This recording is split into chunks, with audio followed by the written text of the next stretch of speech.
Good morning all the panelists and all participants and यहाँ उपस्थित सारे लोगों को मेरा नमस्कार। सब लोगों को everybody has to earn a living, सबको अपनी रोजी रोटी कमानी है और इसी के लिए हम शिक्षा व्यवस्था से जुड़ते हैं और मेरे ख्याल से अपने पेरेंट्स से ज़्यादा अपना सारा समय अपने टीचर्स और स्कूल कॉलेज को देते हैं, तो उसका प्रॉपर आउटकम तो निकलना चाहिए। और ऐसा ना हो कि हम स्कूल और कॉलेज जाएं और समय ऐसा अंत में हो कि वेस्ट हो गया। That should not happen. Thank you. हम जब कॉलेज से निकलते हैं तो हम क्या चाहते हैं करना? शाहरुख खान से एक बार पूछा कि आप एक्टर नहीं होते तो क्या होते? जवाब था कुछ फर्क पड़ता क्या? द इम्प्लिसिट जवाब था ये था कि आदमी चाहे तो कुछ भी कर सकता है। All you need to have motivation and knowledge about that work whatever you want to do. जो भी करना चाहते हैं उसके बारे में आपको पूरा नॉलेज और ड्राइव और मोटिवेशन होना चाहिए। और मोटिवेशन कहाँ से आता है? लोग कहते हैं मोटिवेशन आएगी तब हम कुछ काम करेंगे। The problem with motivation is very transitory, बहुत क्षणिक होता है, आता है चला जाता है। आपको आज रात में मोटिवेशन आया, कल बहुत सारा काम करूँगा, बहुत सारा पढ़ाई करूँगा, सुबह उठ के लगता है यार छोड़ो बाद में कर लेंगे। तो मोटिवेशन के साथ प्रॉब्लम है। तो मोटिवेशन ऐसे नहीं आती, एक्शन से आती है। यू स्टार्ट डूइंग समथिंग और मोटिवेशन अपने आप आती चली जाती है। जब शाम में मैं जाता हूँ ऑफिस से घर तो लगता है कुछ अब कुछ नहीं हो सकता, अब खाना खाओ और सो जाओ या कुछ नेटफ्लिक्स देख लो। लेकिन once you start working out, कुछ रनिंग करना शुरू करते हैं, एक्सरसाइज करना शुरू करते हैं, इट बिकम्स वर्चुअस साइकिल। दो तरह की साइकिल होती है, vicious cycle and virtuous cycle. तो आपको वर्चुअस साइकिल स्टार्ट होती है कैसे? कुछ शुरू करने से, एक्शन शुरू करने से। हम कॉलेज से निकलते हैं तो या तो अपने पिताजी का काम को आगे बढ़ाते हैं, लिगेसी को आगे बढ़ाते हैं, या कुछ नया एंटरप्रेन्योरशिप, कुछ हम नया करना चाहते हैं अपने तरीके से। जो चाहता हूँ वो मैं करूँगा, अपने पिताजी के काम को नहीं करूँगा। ये भी हो सकता है कहीं इंडस्ट्री में कहीं नौकरी करूँगा, प्लेसमेंट लूँगा, या फिर गवर्नमेंट को ज्वाइन करूँगा, गवर्नमेंट जॉब करूँगा, या फिर मैं बाहर जाऊँगा, overseas employment, anything can happen. लेकिन इन सब के लिए क्या चाहिए हमें? ये अगर हम करना चाहते हैं तो क्या चाहिए? अगर हम पिताजी के काम को आगे बढ़ाना चाहते हैं तो उसके लिए हमको क्या करना पड़ेगा? क्या हमको चाहिए? लर्निंग, नॉलेज, एक्सपीरियंस, देखना पड़ेगा क्या कर सकते हैं हम। एंटरप्रेन्योरशिप करना चाहते हैं उसके लिए क्या रिक्वायरमेंट है? सबके चीज़ के लिए learning is important. Learning forward हो सकती है, रिवर्स हो सकती है। हम लोग जब प्रिपरेशन कर रहे थे तो पढ़ते थे, फिर क्वेश्चन सॉल्व करते थे, फिर हम आते थे थ्योरी में, फिर पढ़ते थे कि कहाँ पर मिस हुई। तो फॉरवर्ड लर्निंग भी हो सकती है, रिवर्स लर्निंग भी हो सकती है। हम लोग असेसमेंट और एग्जाम्स को समझते हैं एक स्टैंड अलोन चीज़ है, it's part of whole learning process. तो हमें असेसमेंट और एग्जामिनेशन रिफॉर्म को अदरवाइज नहीं लेना चाहिए, इट्स पार्ट ऑफ लर्निंग के रूप में उसको देखना चाहिए। अब अगर हम कोई भी चीज़ करना चाहते हैं, फॉर एग्जाम्पल एंटरप्रेन्योरशिप की बात हो रही थी काफ़ी डिटेल में कल, तो एंटरप्रेन्योरशिप कैसे होएगी? एक कप केक बनाने वाले एक बच्चे की एग्जाम्पल दिया गया, तो प्रॉब्लम है I am not very satisfied, I am not very in agreement with what the kid is doing. कोई भी आप काम करना चाहते हैं, एंटरप्रेन्योरशिप कोई नया काम करना चाहते हैं, आपको उसकी अंडरस्टैंडिंग बहुत ज़रूरी है। अगर फूड एंड टेबल्स में जाना चाहते हैं तो आपको बॉडी को समझनी पड़ेगी पहले, what is good for body. आप उस फूड को समझनी पड़ेगी, वो फूड में क्या है जो कि हमारे बॉडी के लिए अच्छा है। रिलेशनशिप, आपको मेटाबॉलिज्म को समझनी पड़ेगी, आपको पूरी सप्लाई चेन को समझनी पड़ेगी, आपको टेक्नोलॉजी जो रिक्वायरमेंट है उसको समझनी पड़ेगी। टेक्नोलॉजी में कैसे टेक्नोलॉजी मुझे हेल्प कर सकता है in whatever I want to do, agriculture या फूड सप्लाई में जाना चाहते हैं या कुछ भी। और टेक्नोलॉजी को सिर्फ हेल्प करने के एक के रूप में, टूल के रूप में नहीं, टेक्नोलॉजी में कुछ गैप है उसको भी आइडेंटिफाई कीजिए, उसमें भी जा सकते हैं आप। उस टेक्नोलॉजिकल गैप जो है, टेक्नोलॉजी में अवेलेबल टेक्नोलॉजी में जो गैप है उसमें भी उसकी प्रॉब्लम को हम सॉल्व करेंगे। प्रॉब्लम सिर्फ ह्यूमन की अपनी प्रॉब्लम है, सोसाइटी की अपनी प्रॉब्लम है, उनके नीड्स है, टेक्नोलॉजी उसके लिए जो चाहिए वो जो अभी है उसमें क्या गैप है, सप्लाई चेन में क्या प्रॉब्लम है। आप अमेजोन को देखो तो सप्लाई चेन को पूरा चेंज कर दिया। किसी ने सोचा नहीं था 20 साल पहले कि इतना आगे बढ़ जाएगा, सारी फिजिकल दुकानें बंद होने के कगार पे आ जाएंगे। There is problem. तो आपको एक एक चीज को, आपको फाइनेंशियल मैनेजमेंट सीखनी पड़ी। कितने बच्चों को आता है एसेट मैनेजमेंट, फाइनेंशियल मैनेजमेंट? जो भी आप कमा रहे हैं, you can be A millionaire. एक यूएस का एक एग्जाम्पल है, इंडियन ही था, जो कि टॉयलेट साफ करते थे, और वो जब देखा गया when he died he had millions of dollars in his account. तो he knew how to manage finances. तो आपको ये सारी चीजें सीखनी पड़ेगी तभी। अब वो बच्चा कपकेक बना रहा है, आप ये समझ लीजिए कि 20 साल बाद, 20 साल भी नहीं, 10 साल बाद ही ये सारे स्वीट शॉप और आइसक्रीम शॉप सब बंद होने वाले हैं। जिस तरह से हमारी सोसाइटी हेल्थ क्राइसिस फेस कर रही है, it's all because of what you are eating mostly. ये जो आपको कार्डियक डिजीज और किडनी डिजीज और कैंसर और ये सारी चीजें दिख रही है, it's all because of what you are eating and how your body responding. कहता है कैंसर ट्रीट करने का सबसे बढ़िया ये तरीका है starve the cancer cells. How to starve the cancer cells? कैंसर सेल्स डिपेंड करता है आपका शुगर पे। Once you reduce the sugar, refined sugar, आप तुरंत कैंसर सेल, क्योंकि कैंसर सेल फैट नहीं लेता है और आपका शरीर जो नॉर्मल सेल्स है वो फैट यूटिलाइज करता है। कभी उस बच्चे को बताया कपकेक बनाने वाले को, बेटा ये नहीं चलेगा, do something which is good for health. तभी आप यूएसपी, आप कैसे, कपकेक बनाने वाले तो बहुत लोग हैं, आपको आइसक्रीम बनाने वाले बहुत लोग हैं, आपका यूएसपी क्या होगा? जब तक आपका किसी ने बताया था मुझे, what is the objective of education? To finding your niche, finding your place in creation, your society and the whole scheme of things in economy. कैसे आप अपनी प्लेस को पहचान पाएंगे, अपने निश को पहचान पाएंगे? आपका यूएसपी होना चाहिए। और यूएसपी होने के लिए आपको, जो भी आपने देखा कि लोग बीमार हो रहे हैं, तो how to provide healthy food to people, how to provide timely and लोग खाना नहीं बना पाते हैं खुद से, ब्लिंकिट अभी चल रहा है, जोमेटो चल रहा है, इट्स सो अनहेल्दी। तो मेरा कहना यह है कि असेसमेंट, अब हम असेसमेंट को कैसे, इन चीजों को, अगर एंटरप्रेन्योरशिप करना है, आपको जॉब करना है, गवर्नमेंट जॉब करना है, एक सेक्रेटरियल सर्विस में जाना है, हमें क्लर्कियल जॉब में जाना है, व्हाट शुड आई नो? हमें कॉम्प्रिहेंशन जानना चाहिए, हमें किस तरह से नोट प्रिपेयर करना वो जानना चाहिए। कभी इसकी टेस्ट होती है क्या? कभी हम बच्चों को इस तरह के टेस्ट लेते हैं कि हमें किस तरह से कॉम्प्रिहेंड करना है किसी भी टॉपिक को, किस तरह से एक समराइज करना है किसी बड़े ऐसे, यहीं पर रिपोर्टियर का काम हमारे बच्चों को आनी चाहिए, किस तरह से रिपोर्ट प्रिपेयर करनी है किसी भी इवेंट का। तो क्या हम जो असेस कर रहे हैं अपने बच्चों को, इन चीज़ों को के बारे में असेस कर रहे हैं? और असेस कर रहे हैं अगर, उसमें भी हम आएंगे, अगर असेसमेंट ये प्रॉब्लम सॉल्व होती है, किस प्रकार से असेस करना चाहिए, किस तरह से असेस करना चाहिए, किन टेक्नोलॉजी का इस्तेमाल करना चाहिए उस असेसमेंट प्रोसेस में। तो इन चीज़ों का हम आंसर आज ढूंढने की कोशिश करेंगे।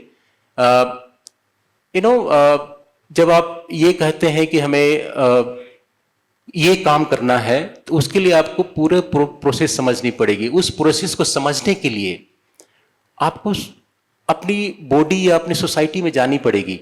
अमृता विद्यापीठम ने कहा लिव इन लैब, जो गांव में भेजते हैं बच्चों को और प्रोजेक्ट के रूप में उसका क्रेडिट देते हैं वो। That is fantastic. You understand the society, you understand many problem of the society, और वहीं से निकल के आता है। अगर आप अपने पिताजी के काम को भी आगे बढ़ाना चाहते हैं और आप समझते हैं गांव में क्या प्रॉब्लम है, खेती में क्या प्रॉब्लम है, you will try to find out the problem and ultimately you will find out the solution. एक जो कहा जाता है कि अगर आपने प्रॉब्लम देखा, समझा, तो अपने आप उसी से सॉल्यूशन निकलता है, और उसके लिए थोड़ी सी आपको और सर्च करनी पड़ेगी। टूल्स और टेक्नोलॉजी अवेलेबल है, तो हम अब किस तरह से करें, कौन सी टेक्नोलॉजी का इस्तेमाल करें इस पूरे असेसमेंट एग्जामिनेशन प्रोसेस में, उसके बारे में चर्चा करेंगे। नवानी जी, आपका प्रेजेंटेशन है, तो आप 5 मिनट में you can go ahead with the present, then will discuss. At the outset, I welcome you all. I am Naveen. I am a professor of bioscience and bioengineering at IIT Roorkee, and I also have charge of Dean of Academic Affairs at IIT. When I requested Dr. Sinha that I have couple of slides which I would like to show here and then share some of the ideas and some of the things that we have done at IIT, he gracefully agreed to my idea. Thank you so much, sir. So the previous session was an eye-opener, and it actually simulated a lot of thoughts in my mind. One of the things that Mr. Khosla, as the panelist over there, one of them commented that teacher job is going to go extinct in the coming time. I think Mr. Khosla forgot to put if. If we do not understand the true spirit behind why MHRD was named as Ministry of Education. Earlier we were Ministry of Human Resource and Development, and then we became Ministry of Education.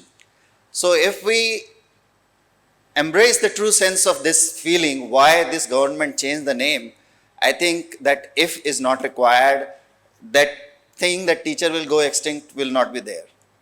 Coming down to the second point, technology is disrupting everything, and education is also being disrupted by that.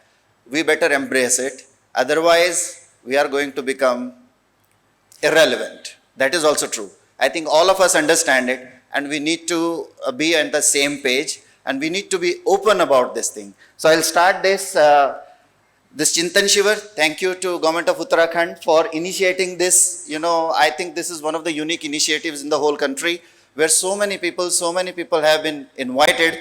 Time and again we were intimated that we have to be here, and we are very happy to be here. Examination and assessment need for new approaches. So from rote learning to skill-based excellence. So the challenge is breaking free from rote learning to skill-based assessment. So the Department of Higher Education very nicely put few questions to us, and those are the ones which we are trying to address, and that will also set ground for my fellow panelists to comment on. So traditional barriers are there, recall-based examination culture is there, and then the other point which was also raised by the previous panel, that teaching the teacher is also important. Technology has changed, we are the same, so we also need to train our teachers. And Government of India, Ministry of Education has already started these unique initiatives like MMTTP, where they are trying to train, nurturing future leadership program, teaching training is there. So we need to enthusiastically participate in that. And IIT Roorkee is also spearheading one of those programs, nurturing future leadership program. And my request is when we send letters and emails to the vice chancellors and directors of the institute, please nominate faculty members to that program. It is fully paid, only travel has to be paid. So we'll take care of rest of the things. Infrastructural challenges are going to be there in implementation of NEP 2020 because there are so many things which are required to be done. And then assessment culture, which we are going to debate here. So the exam reform, these are my thoughts, what I have thought about it, that exam reforms have to be, number one, faculty development needs to be taken care of, modern evaluation, training of those faculty members, and skill-oriented evaluation. That also is very central.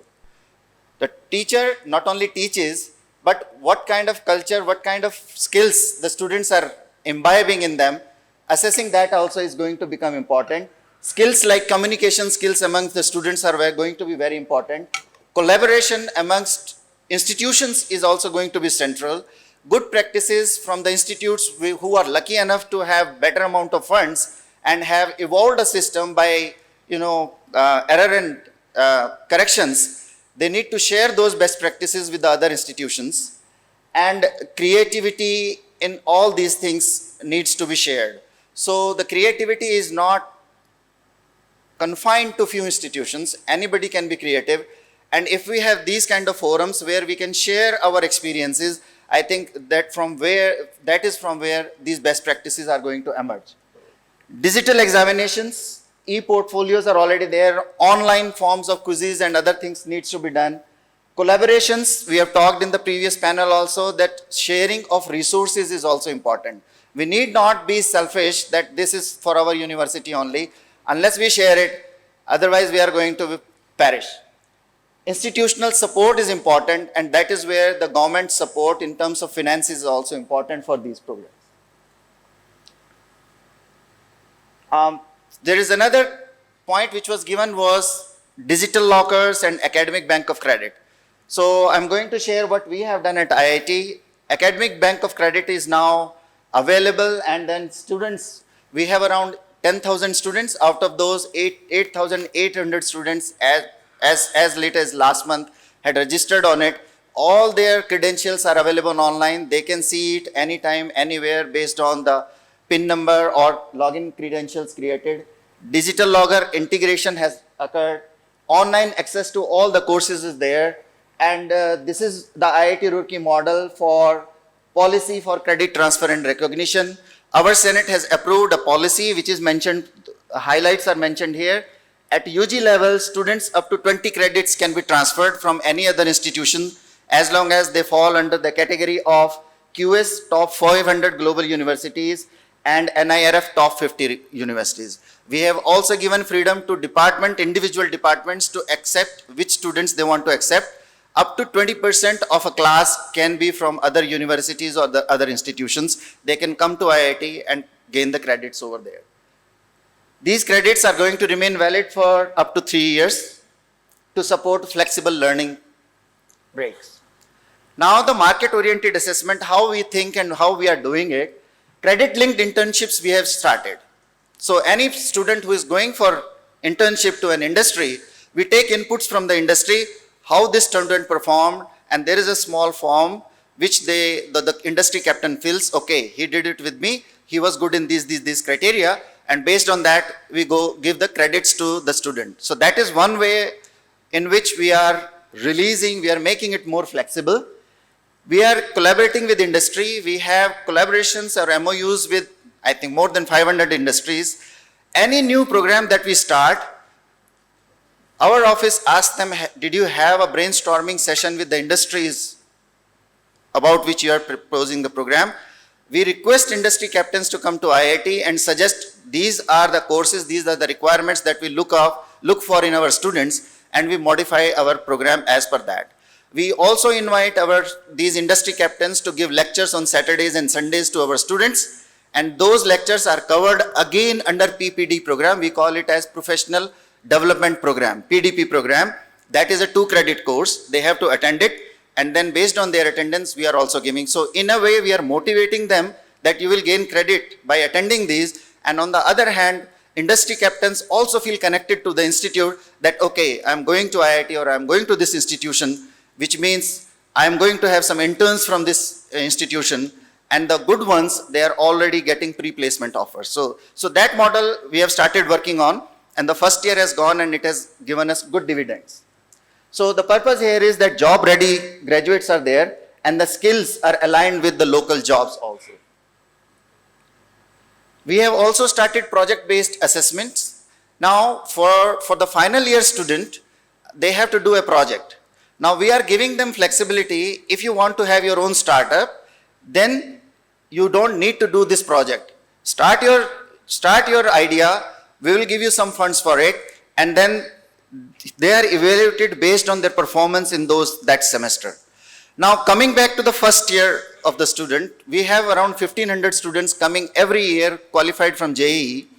All those students in the very first semester are grouped into groups of 5 students each. They are mentored by faculty members, and they work on some local problems which are identified by students under a program called as CORE, Community Outreach Program. So they go to villages, they go to local communities, identify problems, and we also ask local administration for local problems. In addition to that, we also have one more model where industry gives us the problem. So these 300 projects which are being there, they are being fed by the society or the industry.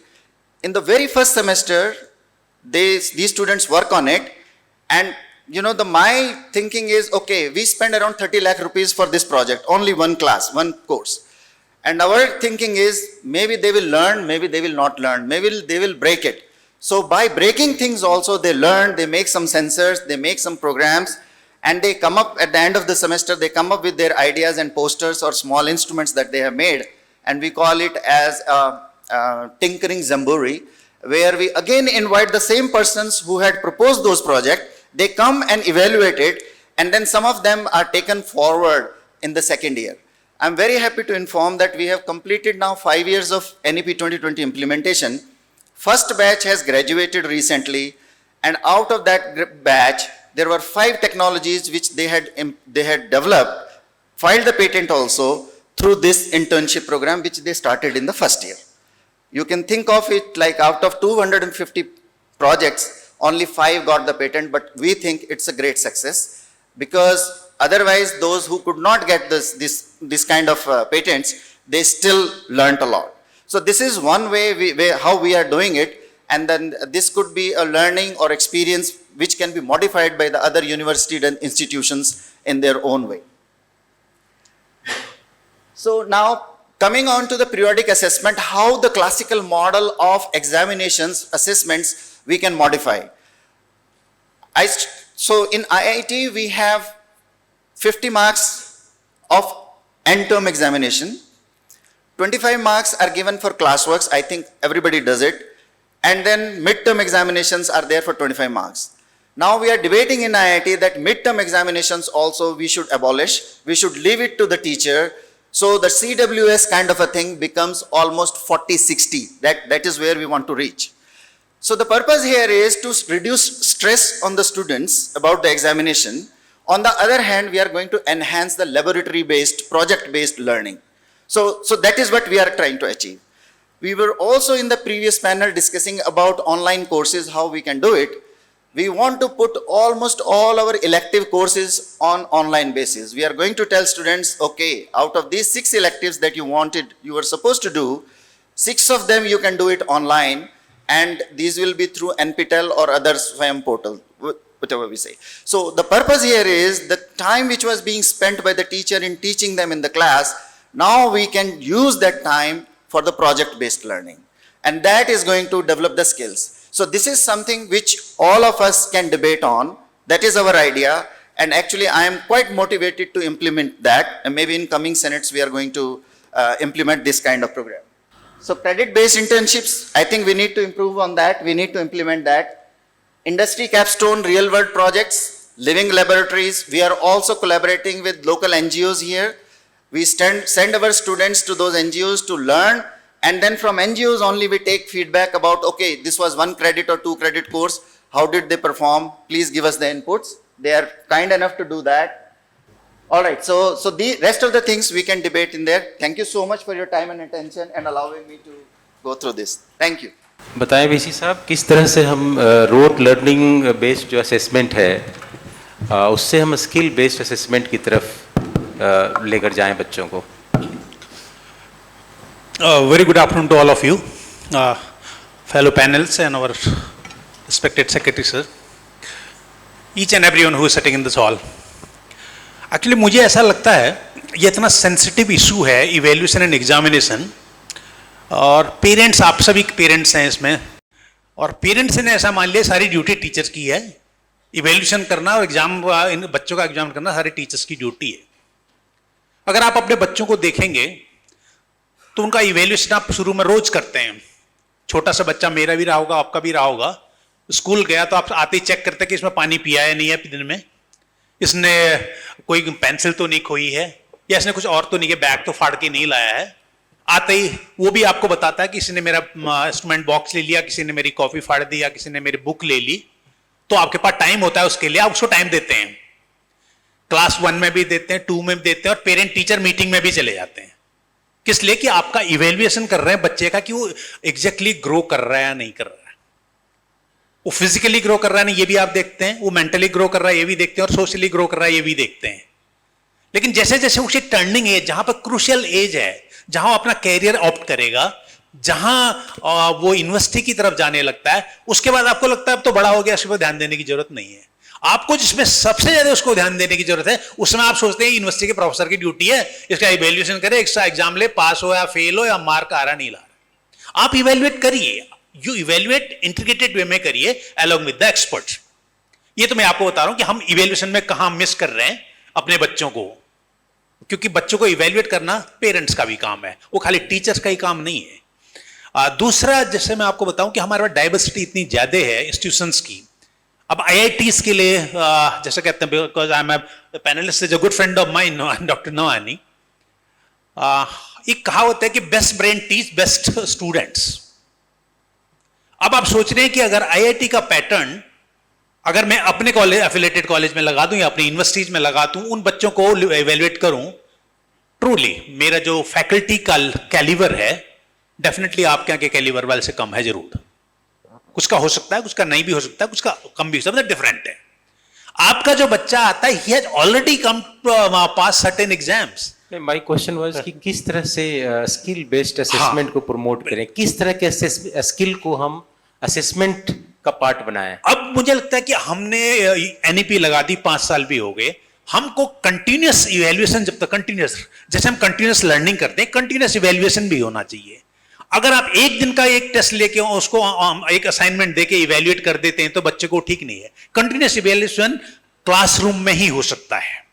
आप जिस दिन अपना एक topic खत्म करते हैं, आपको एक यूनिट दी गई पढ़ने के लिए, अगर उसी यूनिट का उसी दिन आप बच्चों के क्लासरूम में ही टेस्ट कर लें और उसका इवैल्यूएशन कर लें, ऐसे अगर 10 आपने इवैल्यूएशन कर लिए, एवरेज निकाल के बताए बच्चे का ये है, तो आप ओवरऑल असेस कर पाएंगे उसको। जस्टिफिकेशन कंटिन्यूअस इवैल्यूएशन क्या संभव है आपके कॉलेजेस और यूनिवर्सिटी में? इतने बच्चे हैं सर, एक्चुअली मेरा ये मानना है, क्योंकि कुछ तो मैंने कुछ ट्रायल भी करे अपनी यूनिवर्सिटी में, जिस दिन लास्ट क्लास होती है उस दिन उसका वर्जन कुछ भी हो सकता है। अगर हम IT में बहुत अच्छा नहीं है, हमारा ई लर्निंग, हमारा ये IIT रिसोर्सेज से नहीं भी हैं, तो कंटिन्यूटी में बच्चे को आप इंटरव्यू भी कर सकते हैं, आप ग्रुप डिस्कशन भी उसके साथ कर सकते हैं, आप उसके साथ डायलॉग भी कर सकते हैं, आप इवेल्युएट करके भाई आपका रैंक इतना है, तो आप बच्चे से भी पूछ सकते हैं, आप सेल्फ स्कोर करिए, यू असेस योरसेल्फ। ठीक है, तो थैंक यू जी।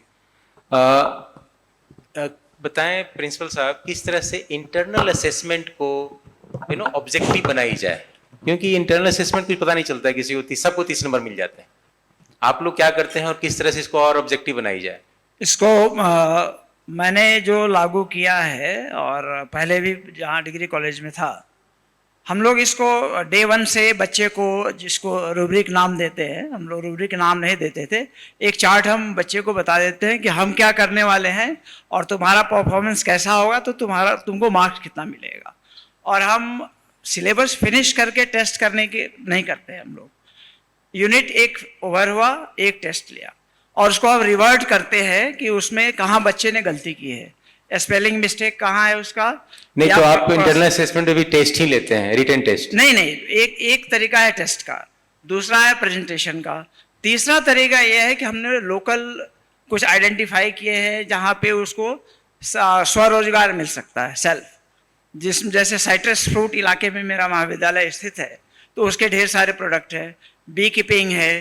नहीं, ये तो दूसरी चीज हो गई। इंटरनल असेसमेंट तो स्किल बेस्ड कोर्स हो गई। इंटरनल असेसमेंट तो क्या मतलब होता है? मतलब बच्चे आ रहे हैं, कितना उसका एप्टीट्यूड क्या है, उसका बिहेवियर क्या है, कितना डिसिप्लिन्ड है, कितना ऑर्गेनाइज्ड है। जो मैं जिस रूब्रिक की बात कर रहा था, उसके एक क्राइटेरिया तो है जो बच्चा पढ़ रहा है और जो नॉलेज गेन कर रहा है उसको एसेस करना। दूसरा है उसका टर्न आउट, उसका बिहेवियर, उसका डिसिप्लिन। तीसरा ये है कि वो नॉलेज को स्किल में कैसे कन्वर्ट कर रहा है। ये भी हम लोग टेस्ट करते हैं। जैसे तो कैसे करते हैं, हाउ वी डू इट? जैसे हम लोग हिंदी में लिखना, पढ़ना या बोलना, इंग्लिश में लिखना, पढ़ना या बोलना। क्या आप इंटरनल असेसमेंट के मार्क्स 30 नंबर का होता है जी, उसको डिफरेंट कंपोनेंट में डिवाइड किया है या लमसम दे देते हैं आप? नहीं, हमने डिफरेंट कंपोनेंट में उसको डिवाइड किया हुआ है और ये बच्चे को डे 1 से पता होता है। तो क्या ये सब जगह है बीसी साहब, ये आप क्या है? नवानी जी, किस तरह से कौन सा एग्जामिनेशन असेसमेंट में किस तरह के डिजिटल इंटरवेंशंस की जाए to make it more transparent, more fair, more objective? Sir, bullet point में। Yeah, so internal assessment, what I feel is should be left to the wisdom of the professor. I sincerely feel so. लेकिन दिक्कत यह है ना कि आपके यहाँ लाखों बच्चे हैं, आपके यहाँ टीचर नहीं है। कैसे पर्सनलाइज अटेंशन दी जाए ताकि वो कैसे असेस करे? अगर आप कह रहे हैं 20 बच्चे हैं, एक टीचर है तो कर लेगा, लेकिन जहां 800 बच्चे हैं और कैसे करेंगे 4 टीचर मिलके? Of course, फिर डिजिटल टूल्स की हेल्प लिए बिना तो काम चलेगा नहीं। ओके, ठीक है। And then digital tools में now, this is where we are also going I'm towards. asking about in general, not just internal assessment, in general examination और असेसमेंट जो पूरा प्रोसेस है हमारा एंड टू एंड, उसमें किस किस तरह के डिजिटल इंटरवेंशन को लाई जाए? सर, एआई के टूल्स को यूज किए बिना काम नहीं चलेगा, number one. Number two, some of the professors, like some of the classes, like जो फर्स्ट ईयर के कोर्स है, जो कोर कोर्सेज हैं, जिनमें 1500 के 1500 बच्चों को वो कोर्स लेना ही लेना है, फिजिक्स का, मैथमेटिक्स का, उसके अंदर OMR बेस्ड टेस्ट जो है हमारे प्रोफेसर्स ने इवॉल्व कर लिया है. CWS में they assess the other qualities of the student. So as principal sir was also telling, in the very first few 2-3 classes, the teacher is supposed to tell, attendance में आप regular लोगे, above 75% अगर class में आओगे तो ये 10 number है. So grade में वो 10 नंबर, अगर वो regular भी है क्लास के अंदर, grade में वो 10 नंबर उसको 2 ऊपर ले आता है. B से वो B+ और A तक जा सकता है. So student knows from the very beginning, if I am regular in the class, मेरे को 2 grade का फायदा हो जाएगा. Okay? Second thing, we have told them, you also assess the interaction in the class. We also tell the students, आपको class में question पूछना है, मैं आपसे क्वेश्चन पूछूंगा. How do you keep track of these things? Question पूछा कि नहीं पूछा, वो कैसे ट्रैक रखते हैं? Sir, for huge class it will be a problem, but for smaller classes, I am assuming कि 40 से 50 तक एक प्रोफेसर हैंडल कर सकता है सर बच्चों को.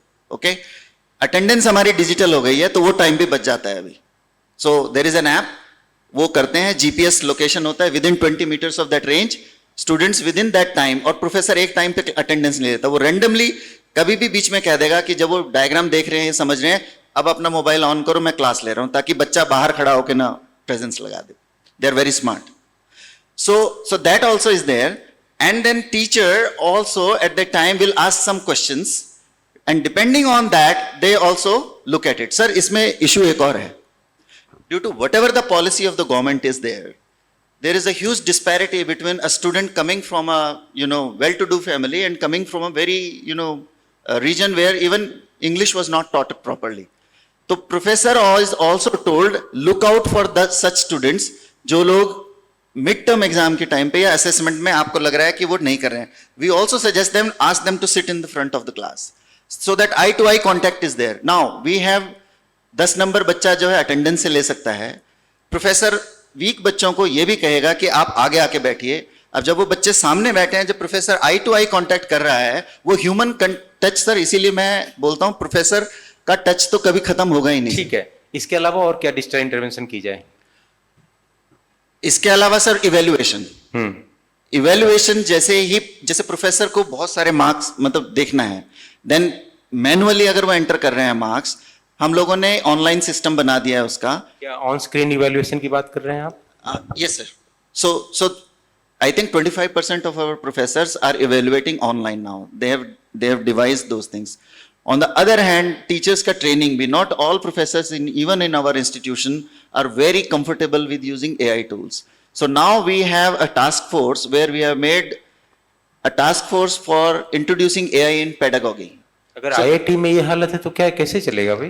मेरे को कोई शर्म नहीं है ये एक्सेप्ट करने में कि not all of our teachers are very comfortable with AI tools. So we are teaching सारे them. टीचर्स तो मोबाइल से खेलते रहते हैं और इससे कैसे Sir, there is a difference between WhatsApping and using the AI tool. And that also, so first thing is we made a policy for ethical use of AI. Then students, अगर हम students को भी assignment दे रहे हैं, वो भी मतलब ChatGPT से- टीचर्स को भी आपको डिजिटल टेक्नोलॉजी में ट्रेन करना पड़ रहा है, IIT को बिल्कुल, भी. बिल्कुल. चलिए आगे. और कुछ? So at least 20% have to be told. मैं बायोसाइंस से हूँ, तो मैं तो कंप्यूटर साइंस का नहीं हूँ. So I need to be taught about it. So I don't have any shame in saying कि नहीं भाई मेरे से और यही बहुत- कारण है कि लोगों को साइबर क्राइम में लोगों को लूटा जा रहा है, बिकॉज जी. We don't want to learn. Yeah. जो सीखना चाहिए वो ना सीख करके मोबाइल पे हम लोग कुछ खेलते रहते हैं, लेकिन जो चीजें सीखनी चाहिए वो नहीं सीखते हैं, इसलिए लोग साइबर फ्रॉड और सारी चीजें हो रही है. Again, sir, since you mentioned this, now maintaining the integrity of the database that we have हमारे students का, वो भी बहुत बड़ी रिस्पॉन्सिबिलिटी है. बहुत सारे लोग हैं hacking, even our students sometimes. Attendance का जो हमारा ऐप था, मैं आपको बताता हूँ, उसमें कुछ स्टूडेंट्स ने टिंकर करने की कोशिश करी कि जो लोकेशन है उसको मेरे हॉस्टल की तरफ ले आऊं. But our system was full proof and we identified तो जियो फेंसिंग किया है, उसके एरिया को बढ़ा रहे हैं वो. They are very smart, I am telling Okay. You. So we caught दो स्टूडेंट्स और ठीक है, चलिए उनको वो तो हमने आप- अप्रोप्रिएट वे में हैंडल किया, ठीक है, राइट। इसके अलावा ऑन स्क्रीन इवैल्यूएशन, इसके अलावा और कुछ आप कर रहे हैं? In terms of digital intervention in assessment, evaluation, exams, Oh, yeah. Question bank आपके यहाँ है? क्वेश्चन बैंक वगैरह बनाया है? There जो are- कि एल्गोरिदम बेस से खुद से ही सब कुछ हो जाता है? सो यहाँ तो वहीं पे ही वो एआई के टूल्स से professors are designing these quizzes, small quizzes. तो अभी जो यूनिवर्सिटीज में हो रहे हैं कि 2 सेट क्वेश्चन कहीं से बनवा लिया और उसको आप दे देते हैं, उसमें से एक सेट आप चुन लेते हैं, that is not a good idea. We must have a question bank system जिसमें कि डिफरेंट तरह के क्वेश्चंस हो, कॉम्प्रिहेंशन हो, project based question, problem solving based हो, Right. सारी चीजें हो, यू नो, आप एप्टीट्यूड बेस्ड हो, वो चीजें नहीं रहती है। आज की तारीख में हम जो असेसमेंट कर रहे हैं, इट्स ए रोट लर्निंग जो है हो रही है, उसी का असेसमेंट हम कर रहे हैं। 2 सेट क्वेश्चन बन जाती है, वही पता रहता है कौन सेट क्या, we all know. So we even have open book exams, आप अपनी किताब ला सकते हो। अच्छा। सो प्रोफेसर क्वेश्चन ऐसा सेट करता है कि आप किताब ले भी आओगे। ये मेरे ख्याल से सीबीएसई ने भी कुछ इंट्रोड्यूस कर रहे हैं लोग, open book open book exam, हाँ जी। So there are professor, we even allow for some courses जिसमें टीचर पहले बताता है कि मुझे लैपटॉप अलाउ करना है स्टूडेंट को, वो लैपटॉप भी लेके आते हैं, करते हैं, and I mean the questions are set in a way they are. नहीं, मेरे ख्याल से ओपन बुक एग्जाम ज्यादा डिफिकल्ट है। अगर आप नहीं पढ़ के गए हैं, वो ढूंढते ही रह जाएंगे, आप कुछ नहीं कर पाएंगे। Right. तो आप अगर प्रॉब्लम दे रहे हैं, यू सॉल्व द प्रॉब्लम। आप जो भी रिसोर्स है एक्सेस करना है तो वो आप कर सकते हैं। सर, मैं हम लोग का जब आईएएस में हम लोग एटीआई नैनीताल में जब ट्रेनिंग कर रहे थे तो ओपन बुक एग्जाम था। जिसने वो किताब खोला वो अंत तक बैठा रहा, उससे हुआ ही नहीं, और जिसने समझ के किया फटाफट कर लिया, तो वो है। आप बताएं मुझे कि किस तरह से प्रोजेक्ट बेस्ड लर्निंग को असेसमेंट का पार्ट बनाया जाए। सर सबसे पहले तो मैं डिपार्टमेंट का थैंक यू कहना चाहूँगा कि इस इवेंट को उन्होंने ऑर्गेनाइज किया।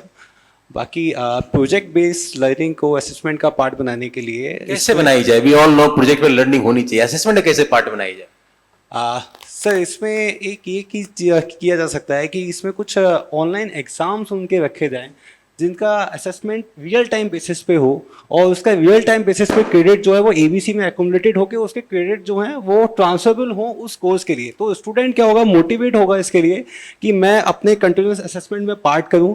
और जैसे कि हम बहुत सारे मॉक टेस्ट एग्जाम्स के वेबसाइट देखते हैं, वो रियल टाइम बेसिस पे एमसीक्यू कराते हैं और उसी का तुरंत ही एग्जाम रिजल्ट दे देते हैं। अगर ऐसा कोई सिस्टम उस कोर्स के लिए हो जिसका असेसमेंट उसी समय उस बच्चे को दिया जा सके, मोबाइल के थ्रू, लैपटॉप के थ्रू या टैबलेट्स के थ्रू द इंटरनेट, एंड उसका वो असेसमेंट का जो भी रिजल्ट तो उसका जो भी रिजल्ट आए उसका क्रेडिट जो भी उसको अवार्ड होगा वो सेम टाइम पे उसका एबीसी। नहीं, अभी तो प्रोजेक्ट अगर देंगे बच्चों को तो बाजार से बनवा के ले आते हैं। How to solve this problem, कि वहाँ सारे लोग पैसे लेकर कुछ ही प्रोजेक्ट बनाने के लिए तैयार हैं। इसको कैसे ठीक किया जाए? अगर हम प्रोजेक्ट बेस्ड असेसमेंट करते भी हैं कि आपने प्रोजेक्ट किया था, आपको 4 क्रेडिट मिल जाएंगे, चलो कर लिया, लेकिन वो बाजार से बनवा के ले आएंगे, वो कैसे ठीक किया जाए उसको? सर इसके लिए किया जा सकता है कि ये जो एग्जाम है वो क्लासरूम के अंदर लिए जाएं फिर, जिससे okay. कि उनका मतलब एक एग्जामिनर हो वहाँ पे जो उनको विजिलेंस कर सकता हो, not a particular faculty, but वो विजिलेंस के टाइम पे अगर वो एग्जाम दे रहा है तो वो उस चीज को बाहर से कर मतलब सकता है। हालत तो ये है कि जो प्रैक्टिकल करते हैं, प्रैक्टिकल जो लिखना होता है वो भी टीचर्स ही बच्चों को दे देते हैं कि ये कॉपी कर लेना, दिमाग मत लगाना। ये मैं बता रहा हूँ, मेरा एक्सपीरियंस है इसलिए मैं बता रहा हूँ आपको। तो ये हालत है, कैसे इस पूरे सिनेरियो में कैसे चीजें ठीक की जाए? We are grappling with how to correct this, क्योंकि ये चीजें एक लिगेसी बन गई है। We don't want to leave the legacy. सबके लिए आसान है, विन विन सिचुएशन है, टीचरों को ज्यादा मेहनत नहीं करनी पड़ती, बच्चों को सब आराम से क्रेडिट मिल जाते हैं, पास हो जाते हैं, और हम लोग शाबाशी लेते हैं कि हमारे 90% बच्चे पास हो गए। वी ऑल टेक क्रेडिट, लेकिन अल्टीमेटली बच्चा सफर करता है कि जब बाहर निकलता है, is he good enough to fight it out in this competitive world? Sir ये बहुत सही बात है कि जो फ्रीडम दी जा रही है, जो ऑटोनॉमी दी जा रही है इंस्टीट्यूशंस को, और वो कहीं ना कहीं उस बच्चे के लिए तो बहुत अच्छी है जो स्किल को इनहेंस करना चाहता है, बट उन स्टूडेंट्स के लिए जो जैसे कि आप बता रहे हैं उस टाइप से उसको कर लेते हैं, तो उसके लिए सर हम एक चीज़ ये कर सकते हैं कि अगर किसी पर्टिकुलर प्रोजेक्ट को डिज़ाइन करने के लिए दिया गया है, मैं सपोज करता हूँ वो बाहर से भी बना के ले आता है, तो उसके बेसिस पे उसका वाइवा या फिर उसका कुछ ऐसा एआई टूल के माध्यम से या फिर उसका किसी 10 क्वेश्चंस बेसिक माध्यम से कि ये जो तुम बना के लेके आए हो इसके बेसिस पे हमने एक क्वेश्चन बनाया हुआ है, एक क्वेश्चन पेपर बनाया हुआ है जिसको आप सॉल्व करो। जिससे ये आप कह रहे हैं कि हमको एआई का इस्तेमाल करना चाहिए और जो भी प्रोजेक्ट किया उसके असेसमेंट के लिए, दैट इज फैंटास्टिक, वो हो सकता है। सर मैं एआई का यूज इसलिए बोल रहा हूँ कि अगर कोई स्टूडेंट सोशल साइंस का भी है ना, उसको भी एआई यूज करना आना चाहिए, एटलीस्ट इतना तो आना चाहिए कि वो उसका प्रोजेक्ट कैसे ड्राफ्ट होगा। जैसे कि कल सर यहाँ पे कह रहे थे कि हम एक पर्सन को पहले देते थे तो उनकी ड्राफ्टिंग में बहुत सारी चीजें होती थी जिनको हमें उनको करेक्ट करने के लिए बोलना पड़ता था, बट अब जब उनकी ड्राफ्टिंग आती है तो वो बहुत अच्छी होती है। तो ये चीज हर एक स्टूडेंट के अंदर होनी चाहिए, whether it is belong from any technical background और maybe from the art background, it is doesn't matter.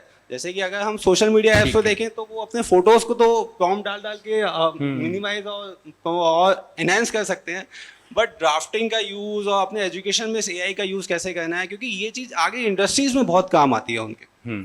अच्छा ये बताएं विशी साहब कि किस तरह से हम असेसमेंट को, जो जॉब मार्केट है, गवर्नमेंट जॉब और एंटरप्रेन्योरशिप और उद्यमिता हो गया या फिर अदर जो भी ओवरसीज एम्प्लॉयमेंट, कैसे उससे लिंक करें, क्या हम करें इस असेसमेंट, पूरे एग्जामिनेशन असेसमेंट में क्या रिफॉर्म लाएं, बुलेट पॉइंट में आपको बताना चाहेंगे तो, कि ये चीज़ें बच्चों के लिए फिर वो जैसे यहाँ से बाहर निकले उनके लिए ज़्यादा परेशानी ना हो। नहीं तो आज की तारीख में क्या हो रहा है, बच्चा वहाँ पर एग्ज़ाम दे देता है, सोचता है मुझे यहाँ से पास होना है, उसके बाद जाके वो रटना शुरू करता है, जिसको रटना है वो रटना शुरू करता है, इसको लीडरशिप करनी है वो नेतागिरी में आ जाता है, अपना वो उसमें आगे बढ़ता है, जिसको खेती करनी है वो खेती में चला जाता है। लेकिन अल्टीमेटली वो जो वहाँ से गेन करना चाहिए पूरे एजुकेशन सिस्टम से, शायद वो कहीं ना कहीं मिस हो जाती है, पूरा लगता है टाइम वेस्ट हो गया उसका। अल्टीमेटली जो सोचने वाला, जो नहीं सोचने वाला तो कुछ नहीं सोचेगा, लेकिन जो सोचने वाला है रेट्रोस्पेक्ट में वही सोचेगा यार I have wasted my time, कुछ सीखा नहीं हमने। क्योंकि वो जब रियल लाइफ में जाता है, खेती भी करता है, तब वो समझ में आता है मेरे पिताजी को कितनी मेहनत लग रही है, now I am not good enough to even do the agriculture. तो इसको कैसे हम बाहर की जिंदगी से इसको जोड़े पूरे एग्जामिनेशन असेसमेंट को? बहुत बहुत एक्चुअली मुझे लगता है कि बहुत ही प्रैक्टिकल कुछ चीज़ें हैं। मैं एक अमेरिकन स्टोरी पढ़ रहा था, उसमें बहुत बड़ा बिलीनियर, बहुत बड़ा आदमी था, वो धूप में वो मक्का बहुत उगाता है अमेरिकन, सो अपने 2 बच्चों के साथ मक्का के खेत में था। तो एक आदमी है, उन्होंने कहा कि आप इतने अमीर आदमी हो और बच्चों से मक्का उगा रहे हो आप। उसने कहा आपने गलत देखा है, I am not growing corn, I am growing my sons, I am growing my son. उन्होंने कहा मैं बच्चे नहीं आपको लग रहा है मैं मक्का उगा रहा हूं, लेकिन मैं मक्का नहीं, मैं अपने बच्चे उगा रहा हूं, इसलिए इनको यहां ट्रेन कर रहा हूं। अब हमको ये कह कि हमने ये मान लिया राइट ऑफ एजुकेशन को राइट ऑफ हायर एजुकेशन मान लिया। राइट ऑफ एजुकेशन तक ठीक है, लेकिन राइट ऑफ हायर एजुकेशन तक तो नहीं है कि मतलब हर आदमी पोस्ट ग्रेजुएट या हर आदमी एमफिल या पीएचडी क्यों करे। जैसा सर ने कहा कि भाई हम उसको डिवाइड करें, स्क्रीनिंग करें, is boy is fit for this job. हो सकता है एक बच्चा बिल्कुल किसी चीज के लिए फिट हो, लेकिन वो लेबर इंटेंसिव जॉब के लिए फिजिकली फिट हो, लेबर इंटेंसिव जॉब के लिए फिट हो, सेमी इंटेंसिव जॉब के लिए फिट हो, एक एलीट क्लास के लिए हो। तो आपको कैटेगरी तो बनानी पड़ेगी। अगर आपको जॉब उनको देनी है तो आप सबको नहीं कह सकते भाई आप सब के सब सिविल सर्वेंट में सब आईएएस चले जाओ, नहीं कहते। माँ बाप तो सभी चाहेंगे, लेकिन आपको इवेल्युएट उसको करना है कि भाई वो किसकी कैपेबिलिटी कितनी है। और जहां तक एग्जामिनेशन का सवाल है, जैसे आप एक प्रोजेक्ट वाला कह रहे हैं सर, मैंने सेंट जेवियर्स का इंस्पेक्शन किया था लास्ट ईयर, 2 साल पहले। उनसे मैंने पूछा आप कैसे इवेल्युएट करते, क्योंकि हिंदुस्तान का अच्छे कॉलेजेस में से एक है। तो उनके वाइस चांसलर, उनके डायरेक्टर ने मुझे कहा कि सर बहुत मुश्किल है, आप कोई टूल यूज कर लीजिए, कुछ भी यूज कर लीजिए। हमने ये कर रखा है कि हमारे पूरे महाराष्ट्र से बच्चे, जहां से भी आते हैं बच्चे, हमारी 2 बार छुट्टियां होती हैं। एक ईस्टर के टाइम होती है और ज्यादा हमारी समर ब्रेक होता है 1.5 महीने का। उन्होंने कहा 1.5 महीने के समर ब्रेक में बच्चे से कहते हैं तो जिसका घर जहां है वहां कम्युनिटी पार्टिसिपेशन प्रोग्राम करिए, और उस कम्युनिटी पार्टिसिपेशन प्रोग्राम का जियो टैग फोटो होना चाहिए। अगर आपने बच्चे को दे दिया, वो कुछ भी करके लाए, लेकिन कम्युनिटी पार्टिसिपेशन प्रोग्राम होना चाहिए, तो उसका सोशल कनेक्ट भी बढ़ेगा। एक तो मेरा मानना इस तरह से इवेल्युएट किया जा सकता है प्रोजेक्ट, तो इसको कितना आप लोग एग्री करेंगे। दूसरा एक एग्जाम तो ऐसा, आप सब लोग कई प्रोफेसर हैं, सब लोग यूपीएससी के पेपर बनाते हैं, इंटरव्यू लेने जाते हैं, वहां हमको किस तरह के बच्चे मिलते हैं, तो आप सब लोगों ने देखा, सब पेपर बनाते हैं आपके, वहां हमसे पेपर बनवाया जाता है, हमें पता भी नहीं होता किसके लिए बना रहे हैं। और बुक का रेफरेंस नीचे आप लोग भी लिखते होंगे, अब वो स्टैंडर्ड बुक भी होनी चाहिए, उसका आंसर भी सही हो, क्योंकि आप सिविल सर्वेंट के लिए पेपर बना रहे हैं। आप हिंदुस्तान का अकेला एग्जाम है नेट और सिविल सर्विसेज का, जिसमें कोई भी बच्चा आ सकता है, कोई भी ग्रेजुएट, किसी भी स्टूडेंट का, किसी भी स्टैंडर्ड का, होशियार लगे उसको, आपको कम लगे नहीं लगे, तैयारी की है, कोचिंग नहीं, सब देते हैं। स्क्रीनिंग उठ के होती है प्रिलिमिनरी में ऑब्जेक्टिव टाइप, आपने वहीं उसको फिल्टर कर दिया, आपने उसका ऑब्जेक्टिव वाला मेंटल लेवल चेक कर लिया, फिर आपका डिस्क्रिप्टिव वाला आता है उसका मेंस के लिए, उसमें भी आपने उसको फिल्टर कर लिया। उसके बाद आपका इंटरव्यू होता है, इंटरव्यू पे पूरे बोर्ड में, जैसे कल शेख साहब कह रहे थे, मोनोलॉग वाली चीजें नहीं होनी चाहिए, डायलॉग वाली होनी चाहिए। वहां 5 एक्सपर्ट बैठे हैं, एक बच्चा बैठा हुआ है, उसको आपने वहां भी इवेल्युएट कर लिया। उसके बावजूद भी आप कह रहे हैं कि उसको ट्रेन भी करना पड़ेगा। सर ने जैसा एटीआई में ट्रेनिंग होती है, आपने उसकी सिविल सर्वेंट बना भी दिया, आईएएस क्वालिफाई भी कर लिया, इंटरव्यू भी कर लिया, लेकिन तब भी आप उसे फिट केस नहीं मान रहे, क्योंकि आपको नेशन के लिए एक ऑफिसर चाहिए, उसको आप ट्रेनिंग एटीआई में डालते हैं, मसूरी भेजते हैं या नैनीताल भेजते हैं। तो हम करेंगे, अगर हम बहुत ज्यादा रॉकेट साइंस ना भी करें, एक स्ट्रिक्ट तरीके से फॉलो करें, कन्वेंशनल यूनिवर्सिटीज के बता रहा हूं, आईआईटीज और लोग आप कर सकते हैं, लेकिन मेरी तरह की यूनिवर्सिटी जो एफिलिएटिंग यूनिवर्सिटीज हैं, उनमें हम बहुत ज्यादा एक्सपेरिमेंट करने की हालत में आज की डेट में नहीं है। हम उनका भैया जो टेस्ट है वो ऑब्जेक्टिव लें, ओएमआर शीट पे जैसे का इंटरनल एग्जाम 30% का ओएमआर पे होगा, जो मेन एग्जाम होगा वो डिविजिबल होगा, जो होगा सेमी डिस्क्रिप्टिव और long answer type, short answer. इसके बाद उनका प्रैक्टिकल जो है इंटरव्यू टाइप का हो, प्रैक्टिकल कंपोनेंट उनका इंटरव्यू की तरह हो। मैं सिविल सर में अगर मैं फिट करूं उसको, prelim as a class test, exam as a main exam, practical as a interview. ठीक है, आपने ठीक कहा, आईएएस का एग्जाम बहुत टफ है, लेकिन 2005 I am from 2005 batch, I was good enough at that time to be selected in UPSC. Whether today I am good enough or not, I don't know. क्योंकि जो चीज़ें जिस तरह से बदल रही है, ये लाइफ लॉन्ग लर्निंग की बात कर रहा हूँ मैं, जिस तरह से बदल रही है दुनिया में चीज़ें, शायद ब्यूरोक्रेसी भी को जल्दी अगर नहीं बदली तो ये भी ऑब्सोलीट हो जाएगी। एनीवे, लेकिन एक पॉइंट जो आपने कहा, community participation, that gives you the perspective. वो जो कम्युनिटी पार्टिसिपेशन है और उस पर जो बच्चा लिखता है, राइटअप लिखता है, उसके बारे में जो प्रोजेक्ट बनाता है, समझता है किस तरह से क्या समस्याएं हैं सोसाइटी की, क्या नीड्स हैं, और उसके बाद उस समस्याओं, उस नीड्स को केटर करने के लिए, सॉल्व करने के लिए टूल्स के बारे में सीखना शुरू करता है, क्या कर सकते हैं इसके लिए, और वही बच्चे को पर्सपेक्टिव देता है और शायद तैयार करता है आगे की ज़िंदगी के लिए। तो हम लोग जब हमारी छुट्टियां होती है, गर्मी की छुट्टियां हमारे यूनिवर्सिटीज़ में, तो टीचर ही भाग जाते हैं और हम सब भाग जाते हैं। कोई बच्चे को कोई रिस्पॉन्स जाके भाई कुछ सीख के आना है, इस बीच आपको विलेज विजिट करनी है। जैसे हम लोग को आईएएस में सिर्फ यही नहीं होता है कि लवासना में ट्रेनिंग होती है, हमारी विलेज विजिट हुई थी, गुजरात गया था, कच्छ डिस्ट्रिक्ट, वहाँ पे 15 दिन रखा, हम लोग गए थे, करीब 10 लोगों का ग्रुप था हमारा, शंकरपुर गांव था, आज भी मुझे याद है। वी एंजॉयड दैट पीरियड, वो काफ़ी मज़ा आया था गाँव में घूम के, एक एक चीज़ देख के, और क्या लोग किस तरह से इन समस्याओं से जूझ रहे हैं। उसके बाद एक प्रोजेक्ट हमने सबमिट किया और प्रेजेंटेशन हुई। लेकिन वो संभव है जब नंबर कम हो, नंबर ज़्यादा हो तब कैसे इसको करें। तो आप बता पाएंगे नवीन जी, कैसे इस चीज़ को हम, नंबर अगर ज़्यादा है, क्योंकि वी आर डीलिंग विद, ऐसा लगता है कि सारे लोग हायर एजुकेशन में आ गए हैं, तो कैसे इस, जब नंबर ज़्यादा है, क्योंकि हमको देना भी है, वी कांट से नो। अगर बच्चे आ गए हमारे यहाँ तो we have to provide them higher education. Number जब ज़्यादा तब इसको कैसे हम पर्सनलाइज लर्निंग की तरफ ले जाएं। 1Q तो प्रोफेसर बिस्ट ने जो बात कही है, आई एग्री 100% विद हिम।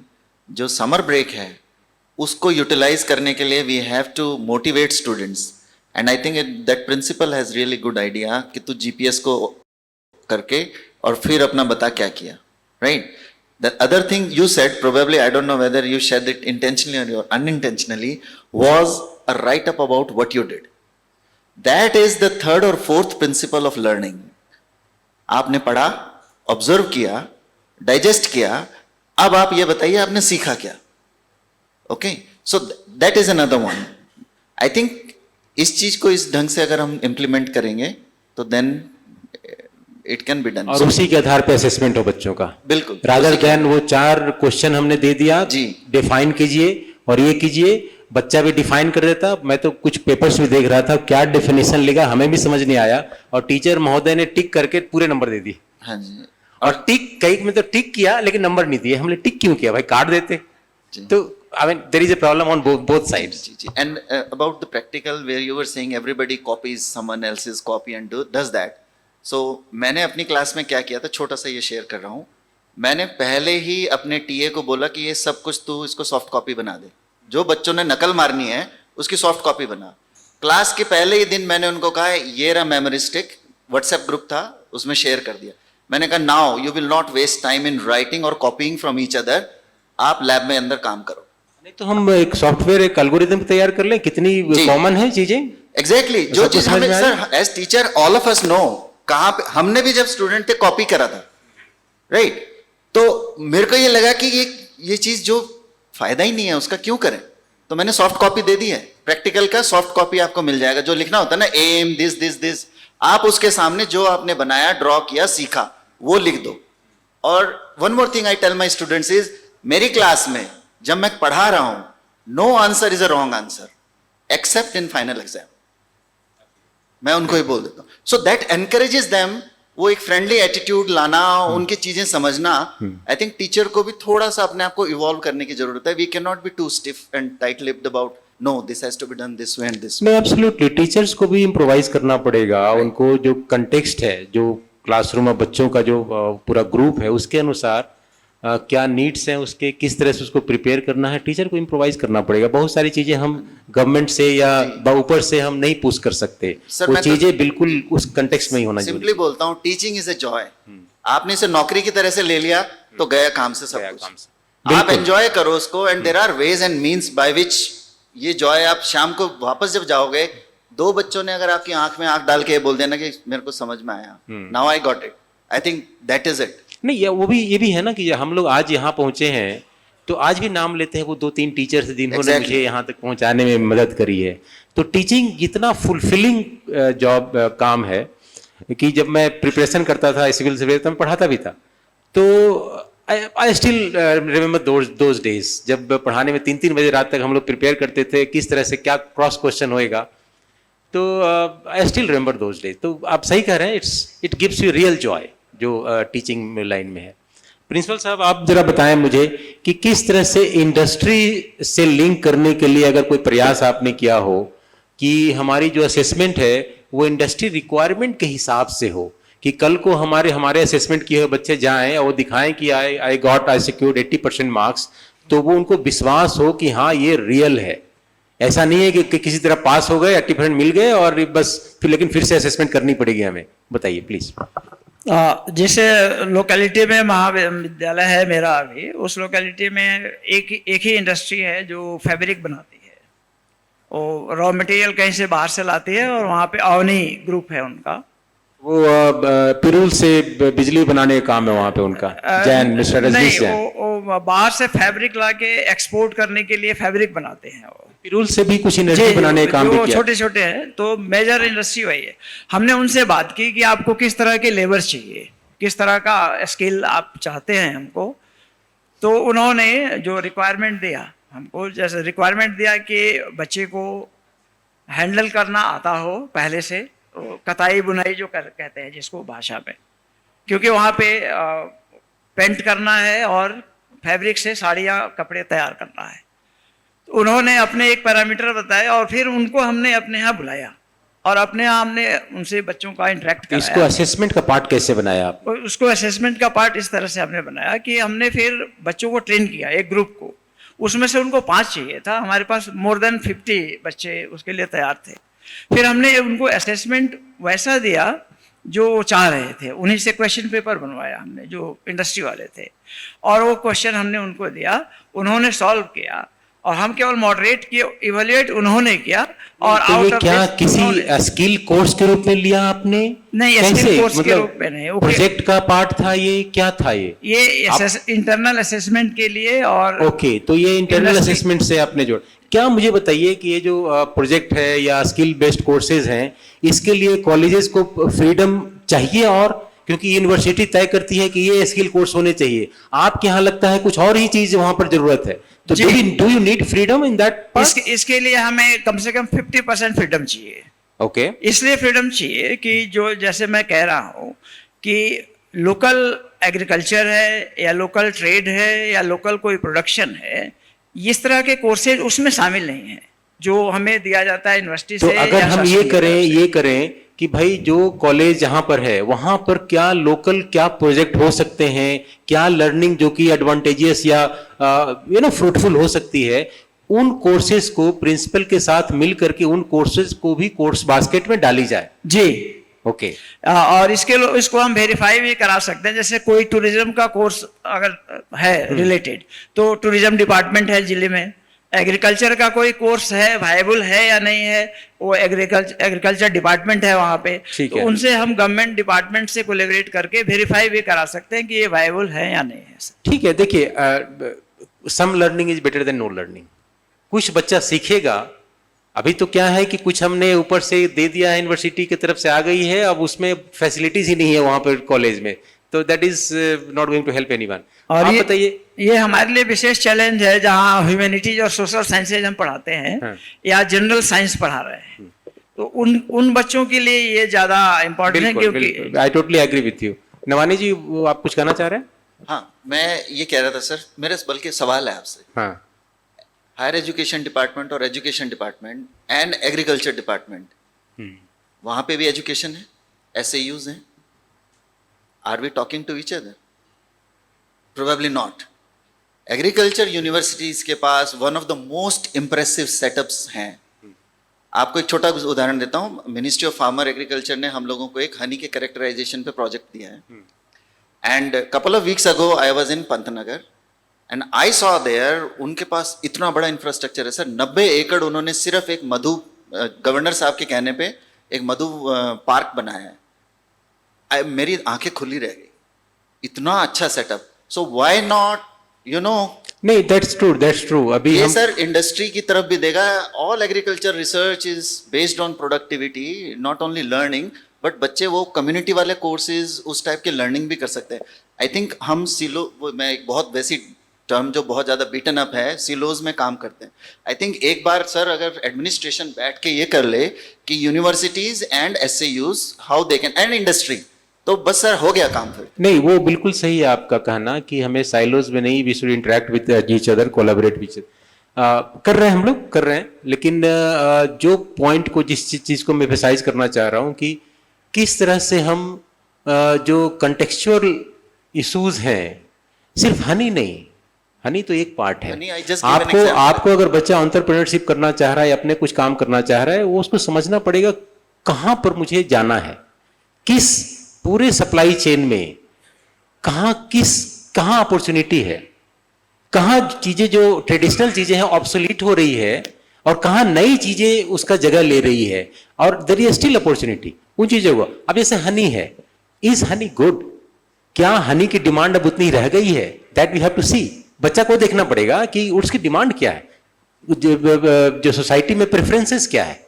अगर हनी भी है तो किस तरह की हनी की डिमांड है। यस, यू आर राइट, ये तो हनी का एक एग्जांपल हुआ, there are so many things. आप मुझे बताएं कैसे मार्केट से, मार्केट में की जो नीड्स हैं, उसको ले करके प्रोजेक्ट अपने बच्चों को दिए हो, उसको असेसमेंट कराया हो, तो किस तरह से करते हैं? मार्केट को कैसे इन्वॉल्व करते हैं आप? Industries and market everything. Sir, market से हम इंटर्नशिप निकालते हैं मार्केट्स के लिए कि जैसे डिजी लॉकर के थ्रू हो गया या हमारे डिजिटल इंडिया कॉर्पोरेशन के थ्रू हो गया, हम उसमें इंटर्नशिप निकालते हैं कि जो टूल्स या फिर जो जैसे कि फिग्मा टूल्स हो गया for the creation of the websites और AI टूल्स हो गए, इनके लिए अगर उनके पास में मार्केट में ऐसे स्टूडेंट अवेलेबल हैं, वो हमारे थ्रू अप्लाई करें और उनको फिर हम अपने यहाँ लेके ट्रेनिंग देते हैं, जो कि एक जो उनके स्किल को इन्हेंस करने में यूजफुल होता है। आप लोग के यहाँ आप ग्राफिक एरा से हैं, राइट? नहीं सर, मैं डिजी लॉकर से। अच्छा, डिजी लॉकर से हैं। तो ये डिजी लॉकर का जो आपके यहाँ जो ABC और डिजी लॉकर का जो कॉन्सेप्ट है, ये कैसे हमारे बच्चों को हेल्प कर रहा है, जरा आप कुछ बताना चाहेंगे? Yes sir. तो सर, इसमें मैं सबसे पहले ये कहना चाहूँगा कि जैसे कि हम वेरिफिकेशन के लिए यूज़ करते थे कि एक पहले पेपर स्टूडेंट अपनी फोटोकॉपी सबमिट करता था।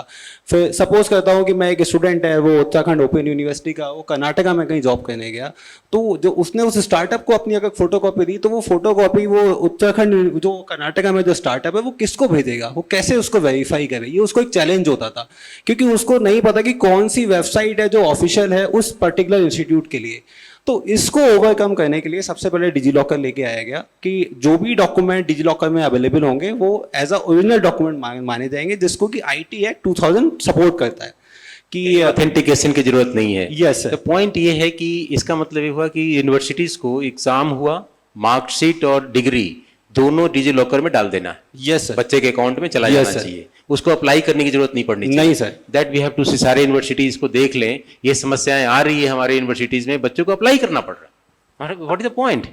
फिर ये पूरा डिजिटल सिस्टम का मतलब क्या हुआ? बच्चे को अप्लाई करना पड़ रहा है तो हाँ, उनको अगर फिजिकल कॉपी चाहिए तब भी अप्लाई नहीं करना पड़ना चाहिए, क्योंकि आपने फीस ऑलरेडी ले रखी है, डिग्री देखी आपने फीस ले रखी है, तो बच्चे के एड्रेस पे तुरंत उसको भेज देना चाहिए।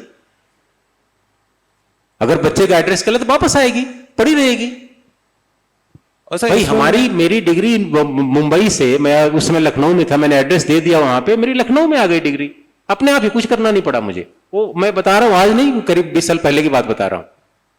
यहाँ पे उत्तराखंड में भी कुछ यूनिवर्सिटी हैं जो कॉन्वोकेशन डे वाले दिन ही डिजी लॉकर के थ्रू डिग्री आइडियली वही है, कई जगह हमने देखा है, गवर्नर साहब से एक क्लिक करवाते हैं, एक क्लिक पे सारे बच्चों की डिग्री उनके डिजी लॉकर में चली जाती है, डिग्री, मार्कशीट, एवरीथिंग। लेकिन ये शायद कहीं कहीं पर दिक्कत है अभी। Yes, sir. That we have to correct. Okay, इसमें सर कुछ बेस्ट प्रैक्टिसेस हैं जो मैं थोड़ी सी बताना चाहूँगा कि एक, अगर आप स्टूडेंट्स की अपार आईडी कैप्चर कर रहे हैं तो उसको एडमिशन या एग्जामिनेशन फॉर्म से ही कैप्चर करना स्टार्ट कर दीजिए, या इवन अगर आप उसके एडमिट कार्ड पर प्रिंट करा सकते हैं तो वो भी उसको रिमेम्बरिंग के लिए बहुत अच्छा होगा। क्योंकि हो क्या रहा है कि नॉर्मली क्या होता है कि यूनिवर्सिटी एग्जामिनेशन फॉर्म में अपार आईडी का कॉलम तो डाल देते हैं बट उसको एपीआई से लिंक नहीं करते हैं। तो स्टूडेंट क्या होता है कि मैं किसी का दोस्त हूँ, मेरी अपार आईडी मुझे पता है, मैंने वही डाल दी। जब आप डेटा अपलोड करने गए तब पता चला कि नहीं, ये अपार आईडी तो किसी दूसरे स्टूडेंट की थी। तो ये चीज़ ना हो, तो इसके लिए आपको उस एग्जामिनेशन फॉर्म को अपने एपीआई से भी लिंक करना है जो हमने यूनिवर्सिटीज को दिया हुआ है, जिससे कि क्या है कि स्टूडेंट जैसी अपार आईडी डालेगा हमारी साइड से आपको नेम, डीओबी, एपीआई किसकी एपीआई से? सर हमारी अपार आईडी वेरिफिकेशन एपीआई से। अच्छा, अपार आईडी वेरिफिकेशन का आपका सॉफ्टवेयर है? सर सॉफ्टवेयर का एक छोटी सी एक कोडिंग सी है जो आप ऑनलाइन एग्जामिनेशन फॉर्म में कहीं पे भी यूज कर सकते हो। वो Okay. कोई भी यूनिवर्सिटी यूज कर सकती है। वो तो उस पर डालना पड़ता है, डाल देंगे तो उसे लिंक कर देंगे अगर हम वो लिंक कर देंगे, रियल टाइम बेसिस पे वो फॉर्म लिंक हो जाता है। तो और ये डिजी लॉकर के सिस्टम के साथ ही है ये जो आप कह रहे हैं? ये सर डिजी लॉकर सिस्टम के संग में। Okay, that's good. तो इसको देख लीजिए, अगर अपार आईडी के जो इश्यूज आ रहे हैं, गलत अपार आईडी के, तो इससे करेक्ट हो जाएगा, तो बच्चों को काफी सहूलियत होगी। इस संबंध में आप भी कुछ कहना चाहेंगे नवानी जी, कैसे इसको ठीक की जाए? No, actually, I'm so happy that you are here. मैंने को आपको अब IIT बुलाना है, and we need to take care of these things. Though we are already doing it, but I think there is something which we can even further improve. Definitely Alright. Definitely. नहीं तो इसमें अलग से आपके साथ एक सारे यूनिवर्सिटी की एक पूरी वर्कशॉप कराई जाए, जिसमें कि ये इश्यूज को सॉर्ट आउट किया जाए कि बच्चों को मुख्यमंत्री जी के इस पे शिकायत पोर्टल पे आई शिकायत की, बच्ची अप्लाई करी और उसको रिजेक्ट कर दिया गया, उनका डिग्री नहीं होने के कारण वो कोई एग्जाम नहीं दे पाई, उसका करियर खराब हो गया। तो ये समस्या आ रही है सर मैं एक बार डिस्पाइट एवरीथिंग।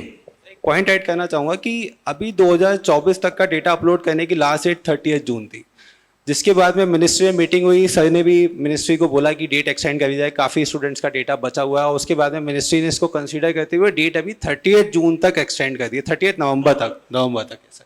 सो उससे पहले ही सर वर्कशॉप हो जाए तो ये बहुत अच्छा। हाँ, उससे पहले ही कराते हैं, और मैंने रिक्वेस्ट किया था इट शुड बी एक्सटेंडेड। और लेकिन इस एक्सटेंशन का भी कितने यूनिवर्सिटी फायदा उठा रही है वो हमें देखना पड़ेगा। सर यूनिवर्सिटी का डायरेक्टर साहब, ये हमारी टीम जरा शासन में से एक बार सबसे बात कर ले कि कहाँ तक हमारी जो लेगेसी डेटा को फीड करना था वो कहाँ तक पहुंची। ये डेटा तो ये प्रोवाइड कर सकते हैं सर आपको। हाँ बिल्कुल, ये तो करते ही हैं, और जरा हम भी यहाँ से भी दिखवा लें क्या कर रहे हैं क्या नहीं कर रहे हैं। एनीवे, बताएं विशी साहब, किस तरह से हम आपने पूरी बातें सुनी, अब यूनिवर्सिटी में इम्प्लीमेंट करना आपका काम है। आप क्या क्या एक एक बुलेट पॉइंट बनाएं, क्या क्या इम्प्लीमेंट करना चाहेंगे अभी, और मेरे ख्याल से वी हैव डिस्कस्ड इनफ। आप बताएं बुलेट पॉइंट में 10 चीजें जिसको आप तुरंत इम्प्लीमेंट करना चाहेंगे अपनी यूनिवर्सिटी में। देखिए, सबसे पहले इंपॉर्टेंट तो एग्जामिनेशन रिफॉर्म तो इमीडिएटली इंप्लीमेंट करने हैं मुझे।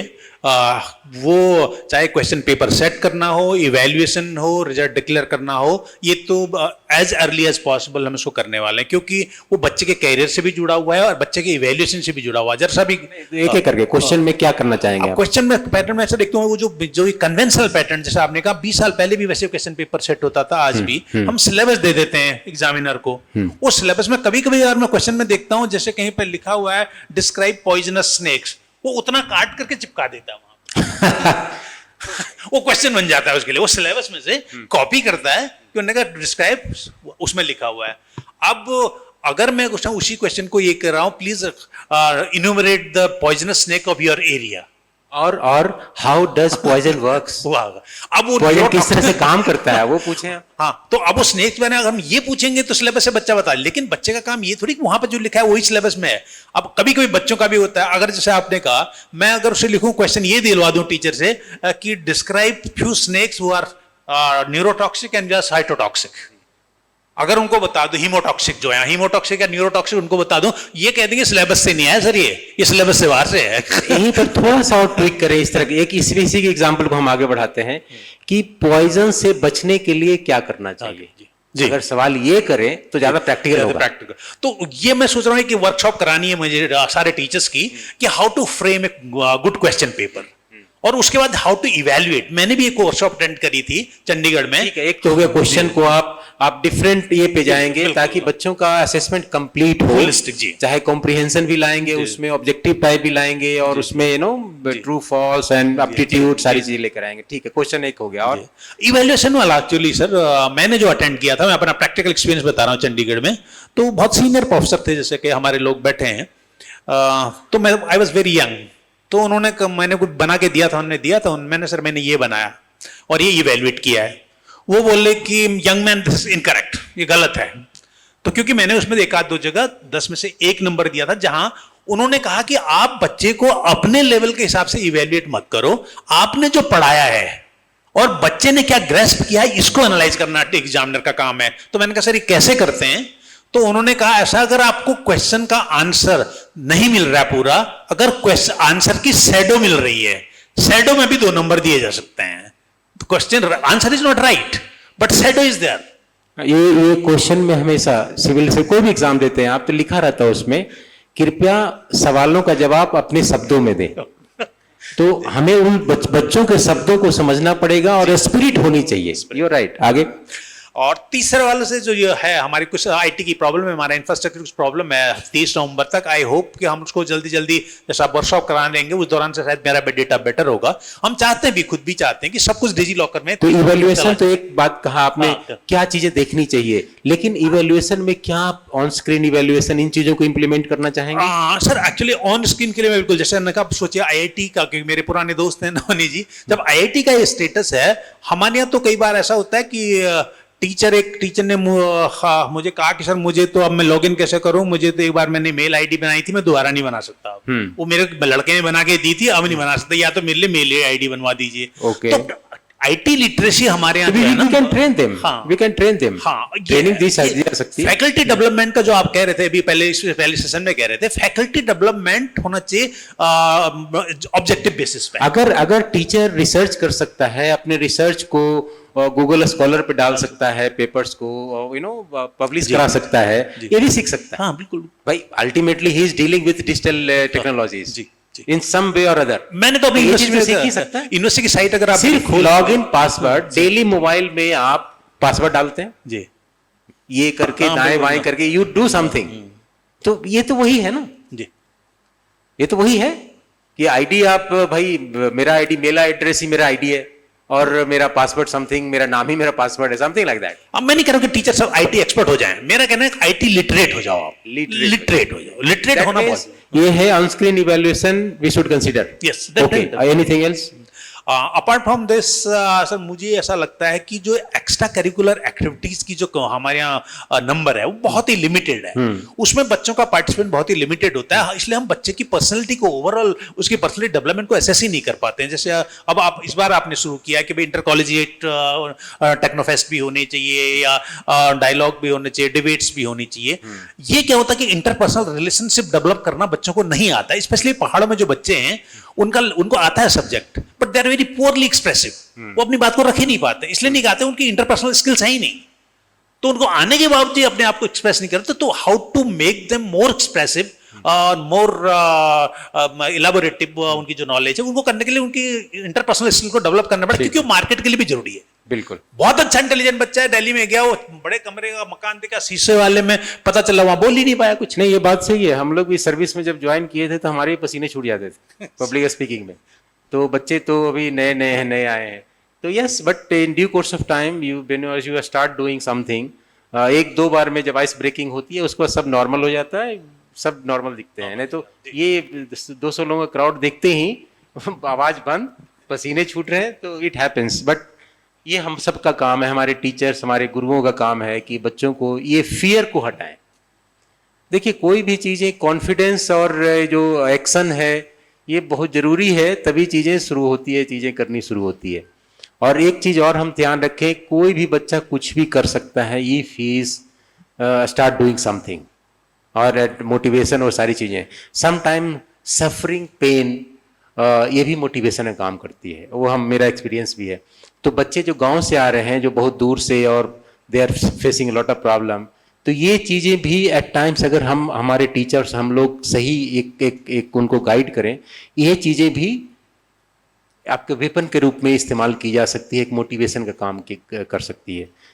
मुझे याद है मेरी एक टीचर बुलाकर पूछी कि क्या प्रॉब्लम, किसी बात क्यों नहीं करते, हंसते क्यों नहीं हो तुम? तो आई वॉज सरप्राइज कि बस ये भी टीचर ये पूछ सकता है। तो ये सब हमारा काम है। That day on I was feeling quite home, at home in my school. तो ये चीज़ें हम सब टीचर का काम है। अब तो कुछ क्वेश्चंस है तो ले लेते हैं, फिर will summarise. Ram ji.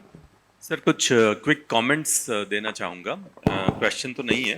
I think हमने बहुत ज़्यादा बात करी एग्जामिनेशन और असेसमेंट पे, पर हमने एक्चुअली एक क्रिटिकल कंपोनेंट थोड़ा सा शायद उस पर ज़्यादा बात नहीं करी, which is learning outcomes. Learning outcomes है ना, कि हम असेस करते हैं हमेशा एक बेंचमार्क के अगेंस्ट में, विच इज़ लर्निंग आउटकम्स।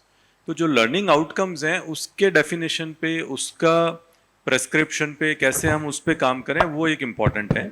और जो NEP बोलता है कि जितनी भी हमारी करंट रेगुलेटरी बॉडीज़ हैं वो सारी प्रोफेशनल स्टैंडर्ड सेटिंग बॉडीज़ हो जाएगी, राइट? कि वो जो करंट रेगुलेटर्स हैं वो सिर्फ स्टैंडर्ड सेट करेगी कि एक बीटेक सिविल इंजीनियरिंग के बच्चे को ये आना चाहिए, या बीटेक इलेक्ट्रिकल के बच्चे को ये आना चाहिए। तो हमने अपनी यूनिवर्सिटी में एक एक्सपेरिमेंट किया है। हमने उस प्रोफेशनल स्टैंडर्ड सेटिंग को ईयर वाइज डिवाइड कर दिया है कि फर्स्ट ईयर सिविल इंजीनियरिंग के बच्चे को क्या क्या आना चाहिए, सेकेंड ईयर को क्या आना चाहिए, similarly first year computer science को क्या आना चाहिए, फर्स्ट ईयर लॉ को क्या आना चाहिए, वगैरह वगैरह। और उसका हमने सारे फैकल्टी मेंबर्स को साथ बिठा के एक क्वेश्चन बैंक बना लिया। तो अब हम इंडिपेंडेंटली उसको क्वेश्चन बैंक को रैंडमली एडमिनिस्टर करते हैं। उसमें इजी, मॉडरेट, डिफिकल्ट ग्रेड के क्वेश्चंस बना लिए, और उसमें अब हर बच्चे को ये कंपलसरी है कि आप ये हर साल ये टेस्ट लो। क्योंकि प्रॉब्लम क्या आ रही थी हमारी कि बच्चों के GPA सबके ठीक हैं, फैकल्टी के फीडबैक भी बहुत अच्छे हैं, लेकिन जब 7th सेमेस्टर में बच्चा प्लेसमेंट के लिए जा रहा है तो फीडबैक आता है कि बच्चे को तो कुछ आता ही नहीं है, और maximum students are unable to clear the selection process. तो ये एक बड़ा शॉकर आता है कि सब कुछ पहले 3 साल में लगता है कि अच्छा चल रहा है, एग्जाम भी सही हो रहे हैं, सब कुछ हो रहा है, बच्चा GPA भी, ग्रेड्स भी अच्छी आ रही है, फैकल्टी फीडबैक भी सब ठीक है, बट लर्निंग आउटकम्स नहीं अटेन हो रहे हैं। तो ये एक बड़ा इम्पोर्टेंट गैप। बिल्कुल। ये हम लोग पढ़ते थे तो हर चैप्टर के बाद लर्निंग आउटकम्स रहता था। बिल्कुल। तो व्हाट वी शुड ग्रास्प और take out of that chapter, वो रहता था। तो अभी आप लोगों ने डिफाइन किया है हर चैप्टर या हर कोर्स का कुछ इस तरह का? ये एक्चुअली इसी साहब, आप भी वाइस चांसलर, मैं भी वाइस चांसलर हूँ, और मेरे को पता है कि आपकी NAC की विजिट हो चुकी है और आपने अच्छा स्कोर किया है। मेरे स्टूडेंट भी आपके यहाँ पढ़ाते हैं कुछ। तो आप जो कह रहे हैं ये NAC का कंपोनेंट है, शायद आपने NAC में एक्सरसाइज भी किया होगा, करेक्ट? क्योंकि मैं भी 15 साल से NAC में हूँ। अब आप जो है ना, हम लोग, सर का कहना था कि हम बातें करने में डरने लगे हैं, कहीं भी बातें कहना नहीं चाह रहा, हमें लगता है कहना चाहिए, नहीं कहना। हम क्या कर रहे हैं, बच्चों को मार्कशीट दे रहे हैं, हम उसको मार्कशीट कम प्रोग्रेस रिपोर्ट नहीं कहते हैं। अगर हम उसका नाम, नॉमेनक्लेचर ही इतना ही चेंज करें, this is marksheet come progress report, बच्चे का प्रोग्रेशन भी आपको मिलेगा, बच्चे की आउटकम भी मिलेगा। लर्निंग आउटकम हमने डिफाइन किया है या नहीं अपने कोर्सेज में? कर लिया है, आउटकम भी डिफाइन किए हैं। तो आप लेकिन जो assessment मैपिंग का प्रॉब्लम है ना सर, हमने आउटकम डिफाइन कर दी, आउटकम डिफाइन हुआ, लेकिन असेसमेंट का मैपिंग, क्या हम असेसमेंट को उस आउटकम से लिंक कर रहे हैं? नहीं करते ना सर, वही तो हमने, जैसे जूलॉजी में, आप बायोटेक्नोलॉजी का, मैं प्रोफेसर हूँ, मैं जूलॉजी का, स्टैंडर्डाइज हमने ये पीछे हमारे मेरे मित्र हैं और मेरे वरिष्ठ प्रोफेसर पंत बैठे, जिनने जो ही played a key role in syllabus making of the state. हमने उसमें आउटकम प्रोफेसर पंजी बनाई सबकी, सब्जेक्ट आउटकम बनाई। What I'm trying to say हाँ। is, sir, कि वो उसका स्टैंडर्डाइजेशन नहीं है। हाँ बिल्कुल क्योंकि Standardization भी है, पंजी mapping you want to What- say what- something? What I'm trying to say is mapping कि- नहीं है। What I'm trying to say is कि सपोज मैं एक कॉलेज में इंट्रोडक्शन टू प्रोग्रामिंग पढ़ा रहा हूँ, दूसरे कॉलेज में एक दूसरे प्रोफेसर इंट्रोडक्शन टू प्रोग्रामिंग पढ़ा रहे हैं, मैंने अपने एलओ अपने हिसाब से लिख लिए, उन्होंने अपने एलओ अपने हिसाब से लिख लिए, और असेसमेंट भी दोनों अलग अलग तरीके से कर रहे हैं, is what I am trying to say. So We have to set a standard. there is then- a scope for standardizing this process absolutely. across the state, across the country, and this is what NEP also talks. The small second intervention हमने जो किया है, हमने एक viewing day declare कर दिया है, जिसमें कि सेमेस्टर लास्ट एंड सेमेस्टर तो कंटिन्यूअस असेसमेंट की कॉपी तो बच्चों को दिखाई देते हैं, बट जब एंड टर्म एग्जाम की कॉपी होती है वो बच्चों को जनरली नहीं दिखाई जाती है, क्योंकि बच्चे घर चले जाते हैं तब तक एंड टर्म एग्जाम End खत्म। term exam. तो हमने Okay. ये किया है कि एंड टर्म एग्जाम का जो लास्ट डे है उसके 2 दिन बाद हमने एक university wide viewing day declare किया है, जिसमें कि it is mandatory for all the faculty members to show copies to students. तो उससे क्या होता है कि रीवैल्यूएशन की नीड्स ऑलमोस्ट एलिमिनेट हो जाती तो है। क्या आप फिजिकल कॉपीज डिस्ट्रीब्यूट करते हैं बच्चों को? डिस्ट्रीब्यूट नहीं करते हैं, दिखा देते हैं और उसमें साइन ऑफ कर देते हैं बच्चे। क्या आप भी ऑन स्क्रीन इवैल्यूएशन और मैंडेटरी डिस्क्लोजर नहीं अभी अपना? So I was coming to that कि now we are thinking कि हम ऑन स्क्रीन करें, और उसमें there are 2 very popular techniques। एक MIT ने डेवलप करी है जिसको उन्होंने बोला है ऑटोमेटेड ऐसे ग्रेडिंग, और दूसरी एक university of California Los Angeles ने करी है जिसको उन्होंने बोला है कैलिब्रेटेड पीयर रिव्यू। तो उसमें थोड़ा AI का यूज करके वेटेड एवरेज करके, और इतना बड़ा अच्छा सिस्टम है, तो उसमें रिसर्च है सजेस्टेड कि इंडिविजुअल फैकल्टी का जो एक्यूरेसी आ रहा है वो लगभग 95 to 96% होता है, मतलब reliability, consistency That is against good the enough. Rubric. जो AI कर रहा है वो 98-99% आ रहा है। तो EI वाला किसने किया है, किसने? एक MIT ने किया है, ओके जिसको उन्होंने बिल्कुल ही AI बेस्ड किया है, और एक जो UCLA ने किया, university of California Los Angeles ने, उन्होंने कैलिब्रेटेड पीयर रिव्यू करके किया। Calibrated peer review, मतलब ठीक कि है। 4 बच्चे अपने एक फेलो पीयर का रिव्यू कर रहे हैं, और उन चारों का परफॉर्मेंस के बेसिस पे वेटेड एवरेज जो होता है वो उस बच्चे का स्कोर हो जाता तो है। What are you considering out of this two? Which one? Both are good enough, and in fact both should be done as a complementary tool, so which is what we are experimenting now. Okay, that's good. Thank you. Mr. Pant or anyone else? Sir हाँ. Sir आपके We नेतृत्व don't have में much time, तो जल्दी से बताइए। Sir आपके नेतृत्व में जो ये करिकुलम डेवलपमेंट का काम पूरा हुआ था अभी, तो मैं आपकी जानकारी में लाना चाहूँगा सर, जितने भी सब्जेक्ट्स के करिकुलम फाइनल किए हैं उन सब के लिए, पूरे हमारे उत्तराखंड स्टेट के लिए लर्निंग आउटकम्स तो डिफाइंड हैं। तो आपके असेसमेंट को भी हमको उसमें लर्निंग आउटकम से जोड़ना सर वही पड़ेगा। उसी पे मैं आ रहा हूँ। लर्निंग आउटकम्स डिफाइंड हैं and they are uniformly applicable to all the government universities and all the affiliated colleges of Uttarakhand. वहाँ तो यूनिफॉर्मिटी है। प्रॉब्लम केवल ये है कि लर्निंग आउटकम्स को असेसमेंट के साथ इंटीग्रेट करना, ये कंसर्न्ड यूनिवर्सिटीज का काम है in the part of evaluation. जब हम इंटरनल असेसमेंट के इवैल्यूएशन क्या आपका क्वेश्चन, वो आपने किस तरह से इवैल्यूएट करना वही क्लियर नहीं है। यस, तो फिर कैसे? ये एक इशू है sir which has to be decided by the universities. हाँ। क्योंकि जो ऑर्डिनेंस भी सर आपके नेतृत्व में फाइनल हुआ था, उसमें ये यूनिवर्सिटीज की रिस्पॉन्सिबिलिटी रखी गई थी that they will devise a mechanism and that mechanism also has to be uniform mechanism. तो have they done it someone? Sir so far I doubt that has been done. So let us form a committee, Sure. inter-university committee, so to make it kind of to prepare a standard. Certainly sir. How to link learning outcome with assessment? Certainly sir. बिल्कुल, It ठीक has to be है। done. Please. Sir इस पे हमारा एक observation है, none of the institution in the country is working on the bloom taxonomy, जिससे हम आउटकम को इवेल्युएट करें। ब्लूम टैक्सोनॉमी के 5 पैरामीटर हैं, कॉग्निटिव स्किल्स। ठीक है, अभी उस पर ना जाए। हाँ, आपका जो सवाल है। तो इस चीज को जो है इम्प्लीमेंट अभी देश में कहीं नहीं किया गया, इवन हमारे नाक में भी नहीं आया। तो आप ऐसा करें कि जी। इस पे अच्छा सा पेपर लिख के दे दें, किस तरह से हम यहाँ इम्प्लीमेंट कर सकते हैं जी, उसको। और इसका इवैल्यूएशन होना चाहिए, then only we can found out this kind of the gap in the classroom and teacher can address those problem. Suppose a group of students are there who are weak in the cognitive skill, how the teacher will incorporate in his lecture notes to address the cognitive skill problem to the student is a challenge, which is बिल्कुल। not done in India anywhere in any institution in this country. Absolutely. तो अब आपका ये लिख दीजिए कि आप इस पे एक पेपर सबमिट करेंगे to how to implement this. Yes sir, I will do that. Thank you. Sir ये एग्जामिनेशन जो सिस्टम में हम लोगों का जो सेमेस्टर का जो एग्जाम्स का जो टाइम टेबल है और उसके बाद से जो इवैल्यूएशन है वो करीब करीब 60 डेज के आसपास वो चला जा रहा है। तो इससे जो है क्लासरूम जो टीचिंग का जो टाइम है उसका जो फ्रेमिंग है वो बहुत कम हो जा रही है। तो यदि एग्ज़ाम के जो शेड्यूल हैं और जो एग्जामिनेशन के बाद उसकी जो इवैल्यूएशन का जो ये प्रोसेस है, यदि इसमें थोड़ा सा समय कम हो तो ये तो इसमें यूपी गवर्नमेंट ने क्या किया मालूम है, एक सेमेस्टर पूरा ऑब्जेक्टिव टाइप कर दिया है ओएमआर शीट पे, किसी का कोई इवैल्यूएशन का एग्जामिनेशन का झंझट ही नहीं, कोई टाइम ही नहीं लगेगा उसमें। ओएमआर शीट पे आपका आंसर शीट कंप्यूटर में गया, चेक हुआ, अपने आप रिजल्ट आ गया 2 दिन के अंदर, किसी टीचर का कोई इन्वॉल्वमेंट, ज्यादा परेशानी नहीं। तो यूपी गवर्नमेंट ने ये किया है। We are also planning on that line कि यहाँ पर भी जो भी it has been already done, तो हम इस चीज को हम कंसिडर कर सकते हैं एक सेमेस्टर में, दूसरे सेमेस्टर में भी वी कैन। हेलो, मैडम, आप आप सर मुझे सही खाली प्रनाउंस करते हैं, मुझे अच्छा लगता है। जी जी Thank ji you very much. जी बोलिए। मैं सर ये कहना चाह रहा था कि इसमें जो ऑब्जेक्टिव क्वेश्चंस जो आते हैं, जो अब आने लगे हैं ज़्यादा, और उसमें जो ट्रेडिशनल पैटर्न में, ये तो ठीक है कि बहुत एआई की बात आप लोग कर रहे हैं।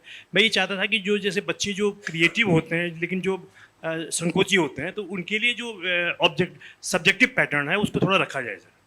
सब्जेक्टिव पैटर्न को रखा जाए जी, रखा जाए ताकि उसका इवैल्यूएशन थोड़ा प्रॉपर हो लेकिन सके। मेरा जो अनुभव हो रहा है सब्जेक्टिव में, जिस तरह से इवैल्यूएशन कर रहे हैं हम लोग, जी सर। वो तो कोई मतलब ही नहीं है उसका। नहीं सर, इवैल्यूएशन सही होना चाहिए। देखिए, लेकिन हम बच्चा जो है ये जब सब्जेक्टिव बात करता है तो वो कुछ अपना कहना चाहता है, उसकी प्रतिभा उसमें छिपी होती है और कई बार उसको मौका नहीं मिलता है कि आपने उसको- जो जी। आपके टीचर्स ने असेसमेंट इवैल्यूएशन किया है जी। सब्जेक्टिव क्वेश्चन को, देखा है कोई एक पेपर आपने? हाँ, देखा आपसे है। चकरा जाएंगे, आप गिर जाएंगे बेहोश होके, नहीं। जिस तरह से इवैल्यूएशन हो रही है। नहीं, वो अगर आई एम आप- सॉरी, नो पन मैं- मैं सर इंटेंडेड, ये- किसी मैं- किसी मैं क्षमा उसके चाहता हूँ बाद- इसके लिए। मैं बड़ा सॉरी फील कर रहा हूँ कि इवैल्यूएशन जो हो रहा है वो ठीक नहीं हो रहा है शायद काफी हद तक। वो- हम रखेंगे, हम कोशिश कर रहे हैं कि जी। किस तरह से टीचर्स का जो 15-15 दिन इवैल्यूएशन में जाता है उसको कम किया जाए। उसको जी। हम उसको लोड को कम करना चाह रहे हैं और बच्चे का एक फेयर असेसमेंट भी हो जाए। क्या प्रतिभा, दिक्कत हाँ, है? उसका असेसमेंट हो जाए, प्रॉपर हो जाए बिल्कुल। और टाइमली हो जाए सर, तो बहुत हम अच्छा। मल्टी डायमेंशनल असेसमेंट चाह रहे हैं। जी, सर। अभी जो यूनि डायमेंशनल असेसमेंट हो रहा है, तो आपको सबको एक ही तरह से, कोई बच्चा प्रोजेक्ट करने में ज्यादा उसका स्किल है, किसी बच्चे को ऑब्जेक्टिव टाइप में ज्यादा स्किल है, किसी को कॉम्प्रिहेंशन में ज्यादा स्किल है, तो सबका अलग अलग स्किल है। अभी we have to assess them multi dimensionally, क्योंकि सर नॉट मुझे यूनि थोड़ा डायमेंशनली। कई बार लगता है सर कि वो जैसे ऑब्जेक्टिव अब हो गया खाली जी, जी sir. I understand you, I got your point. Thank you. जो आपने बोला अभी, एक उसका बड़ा अच्छा एग्जांपल है, यूनिवर्सिटी ऑफ ऑकलैंड है, वर्ल्ड में 68th रैंक है, न्यूजीलैंड में नंबर 1 रैंक है। So I was visiting them and I was pleasantly surprised to know कि वो पूरी यूनिवर्सिटी में कोई भी डिस्क्रिप्टिव एग्जाम नहीं होता है। पूरी यूनिवर्सिटी सारे प्रोग्राम्स में ऑब्जेक्टिव टाइप असेसमेंट करती है और इमीडिएट रिजल्ट डिक्लेरेशन होता है। तो मैंने उनसे पूछा आपने ऐसा क्यों किया, तो उन्होंने बोला कि हमने अपने प्रोफेसर्स को बोला कि भाई आपकी चॉइस आपकी है, या तो आप अच्छी क्वालिटी के क्वेश्चन डिजाइन करने में टाइम लगा लो और या फिर आप कॉपी चेक करने में टाइम लगा लो, right.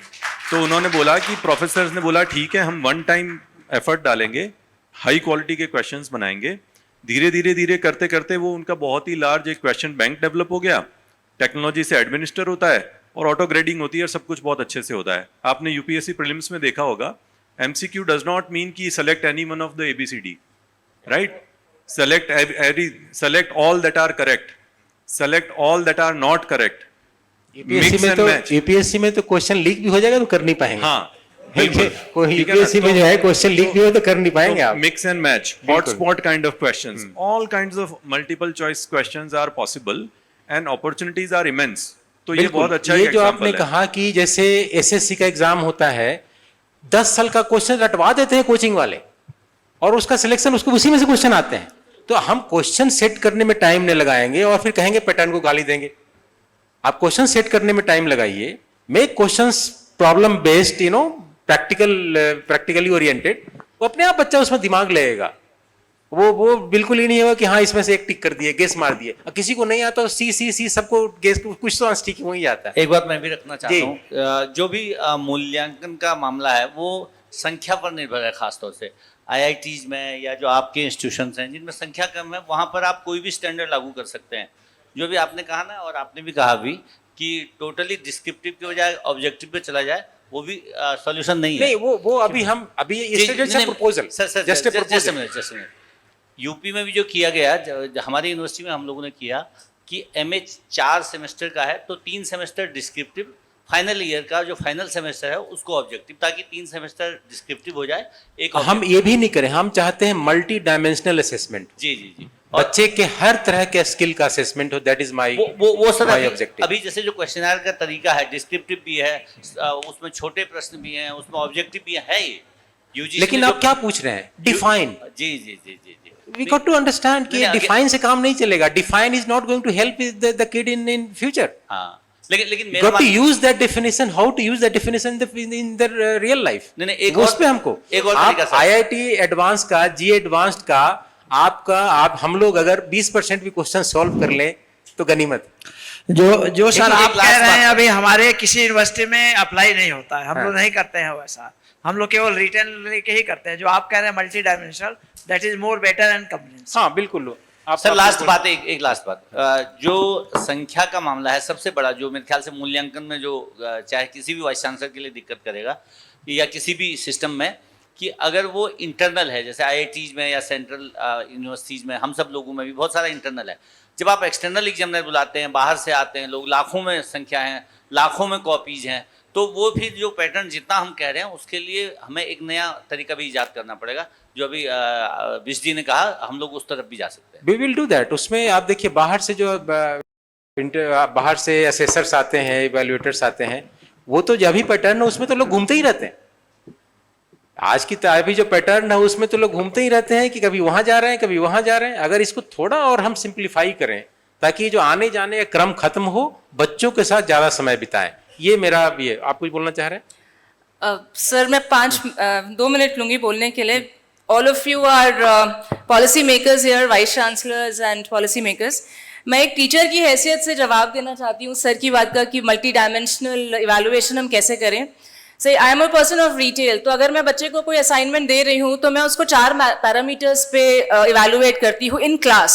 And what I believe, अगर हम उन 4 पैरामीटर्स पे क्लास में इवैल्यूएट करें तो हमें एंड टर्म में सब्जेक्टिव क्वेश्चंस पूछने की जरूरत नहीं पड़ेगी। ऑब्जेक्टिव से they can easily get good marks.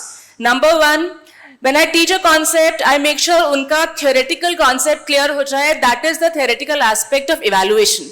Number 2, after the theory part, I take one session which is a hands-on of integration of AI. तो उसमें एक AI tool along with the 3D model में बताते हैं हम कि आप concept को actually में design कैसे कर सकते हैं. Number 3, क्योंकि हमारा बच्चा mix आता है, he also comes from a urban background and a rural background. Hindi medium, English medium, हमारे मैक्सिमम बच्चे कतराते हैं इंग्लिश बोलने में क्योंकि उनके माइंड में बैठा हुआ है that communication means English speaking. ये चीज उनको क्लियर करनी पड़ेगी। For that what ever they design, जो भी मॉडल वो डिजाइन करते हैं, उन्हें क्लास में आके वो प्रेजेंट करना है in whatever language they are comfortable. उससे उनके कॉन्फिडेंस को बिल्डअप करने में हेल्प मिलेगी। एंड नंबर 4, ओवरऑल जब बड़ा नंबर होता है we have to give them a group project. जैसे सर ने बोला कि जब हम समर वेकेशंस पे जाते हैं, आप समर वेकेशंस से पहले एक ऐसा प्रोजेक्ट दीजिए जो बच्चा खुद अपने घर पे जाकर एक्चुअली कंपनीज में जाकर कर सकता है। Make a group, ask all the people in the group to go in their own respective cities and do this work, combine together and give a presentation. तो इससे उनकी टीम बिल्डिंग भी uplift होती है and at the end of the day they are made employability enhanced, they are made employable, क्योंकि at the end of the day वो वही companies में जाते हैं। ये बताएं, ये 4 चीजें आपने बताई, 4 चीजों में कहीं आपने किसी भी पॉइंट पे कोई एक्सपेरिमेंट किया है? सर मैं ये रेगुलर एक्सपेरिमेंट करती हूँ, याद हमारी यूनिवर्सिटी रेगुलर एक्सपेरिमेंट करती है, हमारा पूरा मॉडल ही इस पर बेस्ड है। कहाँ, किस यूनिवर्सिटी से हैं? Sir DBS global university. Okay okay. So individual और ग्रुप प्रोजेक्ट्स, अगर हम नहीं, दैट इज फैंटास्टिक। ये हमें टीचर्स लेवल कॉलेज में जो टीचर्स हैं, फैकल्टी, HODs हैं, उनको कहीं ना कहीं एक्सपेरिमेंट शुरू करना पड़ेगा। हम लोग इन चीजों को, इट्स एजुकेशन भी एक्सपेरिमेंट है। Things are changing, you have to experiment, something will come out. Sir हर टीचर के लिए, हर बच्चे के लिए अलग अलग चीजें हो सकती है, तो एक्सपेरिमेंट करेंगे उसी से कुछ निकल के आएगा। तो यू गो टू एक्सपेरिमेंट, तभी उस चीज को, आपका एक्सपेरिमेंट को ही हम अडॉप्ट करेंगे एज ए पॉलिसी या जो भी। सर जैसे ब्लूम्स टैक्सोनॉमी की सर ने बात करी, तो PG लेवल पे ब्लूम्स टैक्सोनॉमी में फर्स्ट 2 लेवल्स मतलब personally speaking it should not be considered because बच्चा ऑलरेडी प्री रिक्विजिट्स के साथ आता है. ठीक है, अभी वीसी साहब एक हमें पेपर बना कर देंगे, उसको हम लोग इम्प्लीमेंट करेंगे. तो thank you Okay. All panelist, thank you very much.